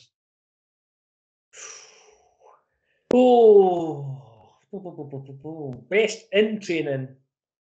Probably, from an ability point of view, JC would be hard to beat. John Cahoon was unbelievable in terms of ability. We've been fortunate over the years to have Neil McCann was another one who's incredible training.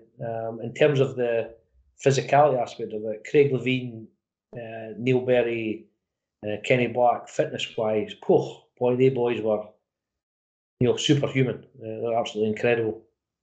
Folk didn't. I know that sometimes he's obviously had a full career with Hearts playing, and obviously I've got varying views of Craig Levine, but he genuinely, at the height of his powers, the world was at his feet. He was a superb football player. Craig was on the verge to a move to either probably Rangers or Tottenham at the time. I think there was English interest as well. Weeks, probably no more than months ahead of his first cruciate knee injury. Craig would have gone on and played at the very, very, very highest level. I mean, classy, quick, powerful, strong, a threat in both boxes. He had absolutely everything. He was miles ahead of his time. And I remember the game. It was a reserve game at Easter. He jumped up about a foot. Nobody did him. Headed the ball, landed, took one step, and his knee buckled. And he went, "Oof, that was a wee bit sore." Walked off the pitch at half time because he was only playing the first half. Craig was coming back after suspension. I was going into a suspension, so I was playing the full 90 minutes at Easter Road with Al McDonald as well. And next minute we knew he'd done. Nobody had heard of a cruciate ligament. His cruciate ligament was done, and that was a huge blow. And even when he came back, he was still getting back to the very top, and it happened again. And that was it. There was, people would see him as too big a risk. These days, it'd be a doddle. You've seen Virgil van Dijk come back. Yep. Do it. But Craig Levine was an absolutely outstanding football player.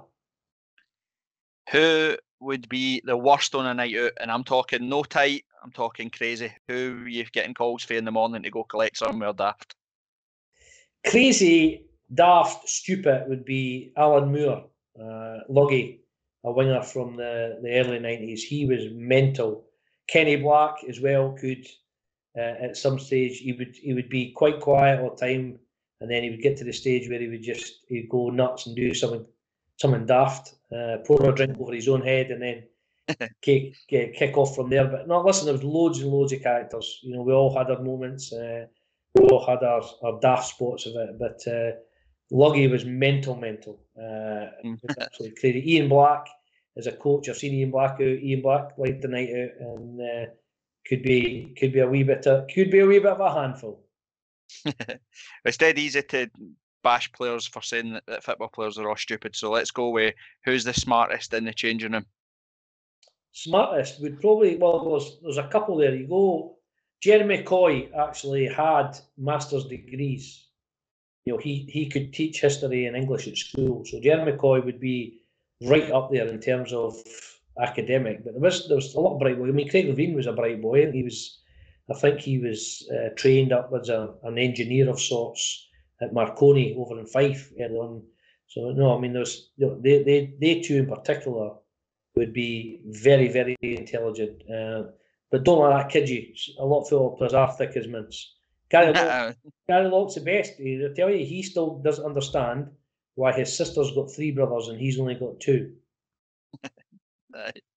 I love listen to Gary Lock on Open Goal, and I still giggle when he says it is my had to tell him to come and take off his Hearts bed covers and his posters off the wall when he's played 2 seasons for the first team at Hearts. That's true. But even, I mean, Jai C's an intelligent guy as well. You talked about him earlier on. Jai C was very intelligent, but also had a completely different view on the world from other people at the time. You know, you're talking about guys who'd come in with the Sun and Daily Record newspapers. Jai C would come in with the Guardian or the Telegraph. Yeah.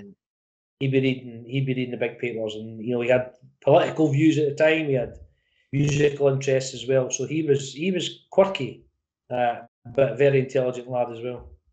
We obviously had the pleasure of speaking to him, and the thing that struck me the most, and actually it's something I was going to touch on when I was talking to yourself, because it was very similar when, obviously, with the sad news at the start of the season about Drew Busby, I managed to actually spend some time with Drew's family, because we arranged this podcast arranged the display at Tynecastle for Busby and stuff. So I managed to spend some time with his family, and John Coon's very much the same. As they're so humble or sort of grateful, they underplay just how big a part of Hearts they are. The thing is, I think it's a generation thing. You talk to the lads. I mean, I was fortunate to meet Dave Mackay, and a more humble man you could not meet. Wonderful, huge presence, even in the times would be in his late 60s, early 70s time. Huge presence. But I think it's a generational thing. And I think that's where the players today get a wee bit of a hard time, because they're obscure. They don't socialise, and they blank people and all sorts of things. But it's generational. We grew up, and it's funny, I was playing with JC, golf with JC about 3 months ago, and we've not seen each other for about 2 years. Apart from the book launch, we hadn't seen each other, and it's like we saw each other yesterday. Right. And it's very much that's the way it is. You know, we could go weeks, months, years not seeing a player from our era on the team, but we pick it up like it was yesterday. And that's the big thing about it, isn't it? You have to remain humble. It's a humbling game. You know, we were guys that grew up that never made money to retire on. And so what was there to talk about other than the fact that you'd done well, you played for a long time, and you managed to do enough to get a roof over your head, your family, and move on. Same as every other guys doing electrician, plumbers, joiners jobs. We're no different. As I say, the money available now can change players' perspectives. I get that, and that's not a criticism. It's just an observation. But I think that's the big thing from the year that's gone past, is that we pick up things as if we hadn't seen each other for a day. Never mind, you know, months and years. And it's something I'm quite lucky that we've got quite a good relationship with the club, and it's something that we've been pushing. It. Some of the stuff I've liked from the Foundation of Hearts as well is just making sure that our heroes, our legends, they know that. Like, it's one thing to say it, but it's another to actually show them the appreciation it shouldn't take for, you know, something bad to happen for us to gather around and say, oh, we loved that guy. Like, they should feel that warmth all the time. Yeah, and Drew's a perfect one, because when I was working for the club, so 2014 onwards, in the commercial department, I used to do the Gorgie Lives, and part of the Gorgie Live was the big interview. And we wanted to get Drew Busby along, and Drew Busby went, no, son, they don't know who I am anymore. They've forgotten who I am. I played in the 70s. Nobody knows me. And we're like, Drew, that's not the case. He didn't understand it. And it was the one where we'd won the championship first time around with Robbie. And it was that big, the Gorgie Live was that big, we had to take it to the Corn Exchange. And there was just under 1,000 people there. And I managed to get Drew Busby to come along from Dumbarton with his mate, who's also an ex-Hearts player, whose name escapes me right now. Drew Busby could not believe the love in the room for himself. We try to get Donald Ford point blank, not doing it. My days passed, get on with it. And Drew was blown away by the love for him and how people idolise him and show, and that's what you want. And I hope that the guys from today and the last decade in particular as well feel the same warmth as they go forward, because that's the kind of club we are. Yeah, 100%. I agree. So, two last questions. We'll end it with your a five-a-side team. But let's give me, who's your best you ever played with at Hearts? Listen, it's too difficult to say that over, because of the amount of time I was there. You know, there's lots of good players, and lots of players had attributes that, you know, would go unnoticed by their teammates. You know, the easy ones, John Cahoon, Sandy Clark, Jimmy Bone, for example, Neil McCann, Jim Hamilton, Jim Bate, Gareth Mackay, Davy Bowman, Kenny Black, Craig Levine, Dave McPherson, Alan McClaren, Tosh McKinley. You know, there's loads and loads and loads of players that you look at and go, yeah. They're all fantastic. They all had their own things. You know, I'd say Neil Berry goes under the radar.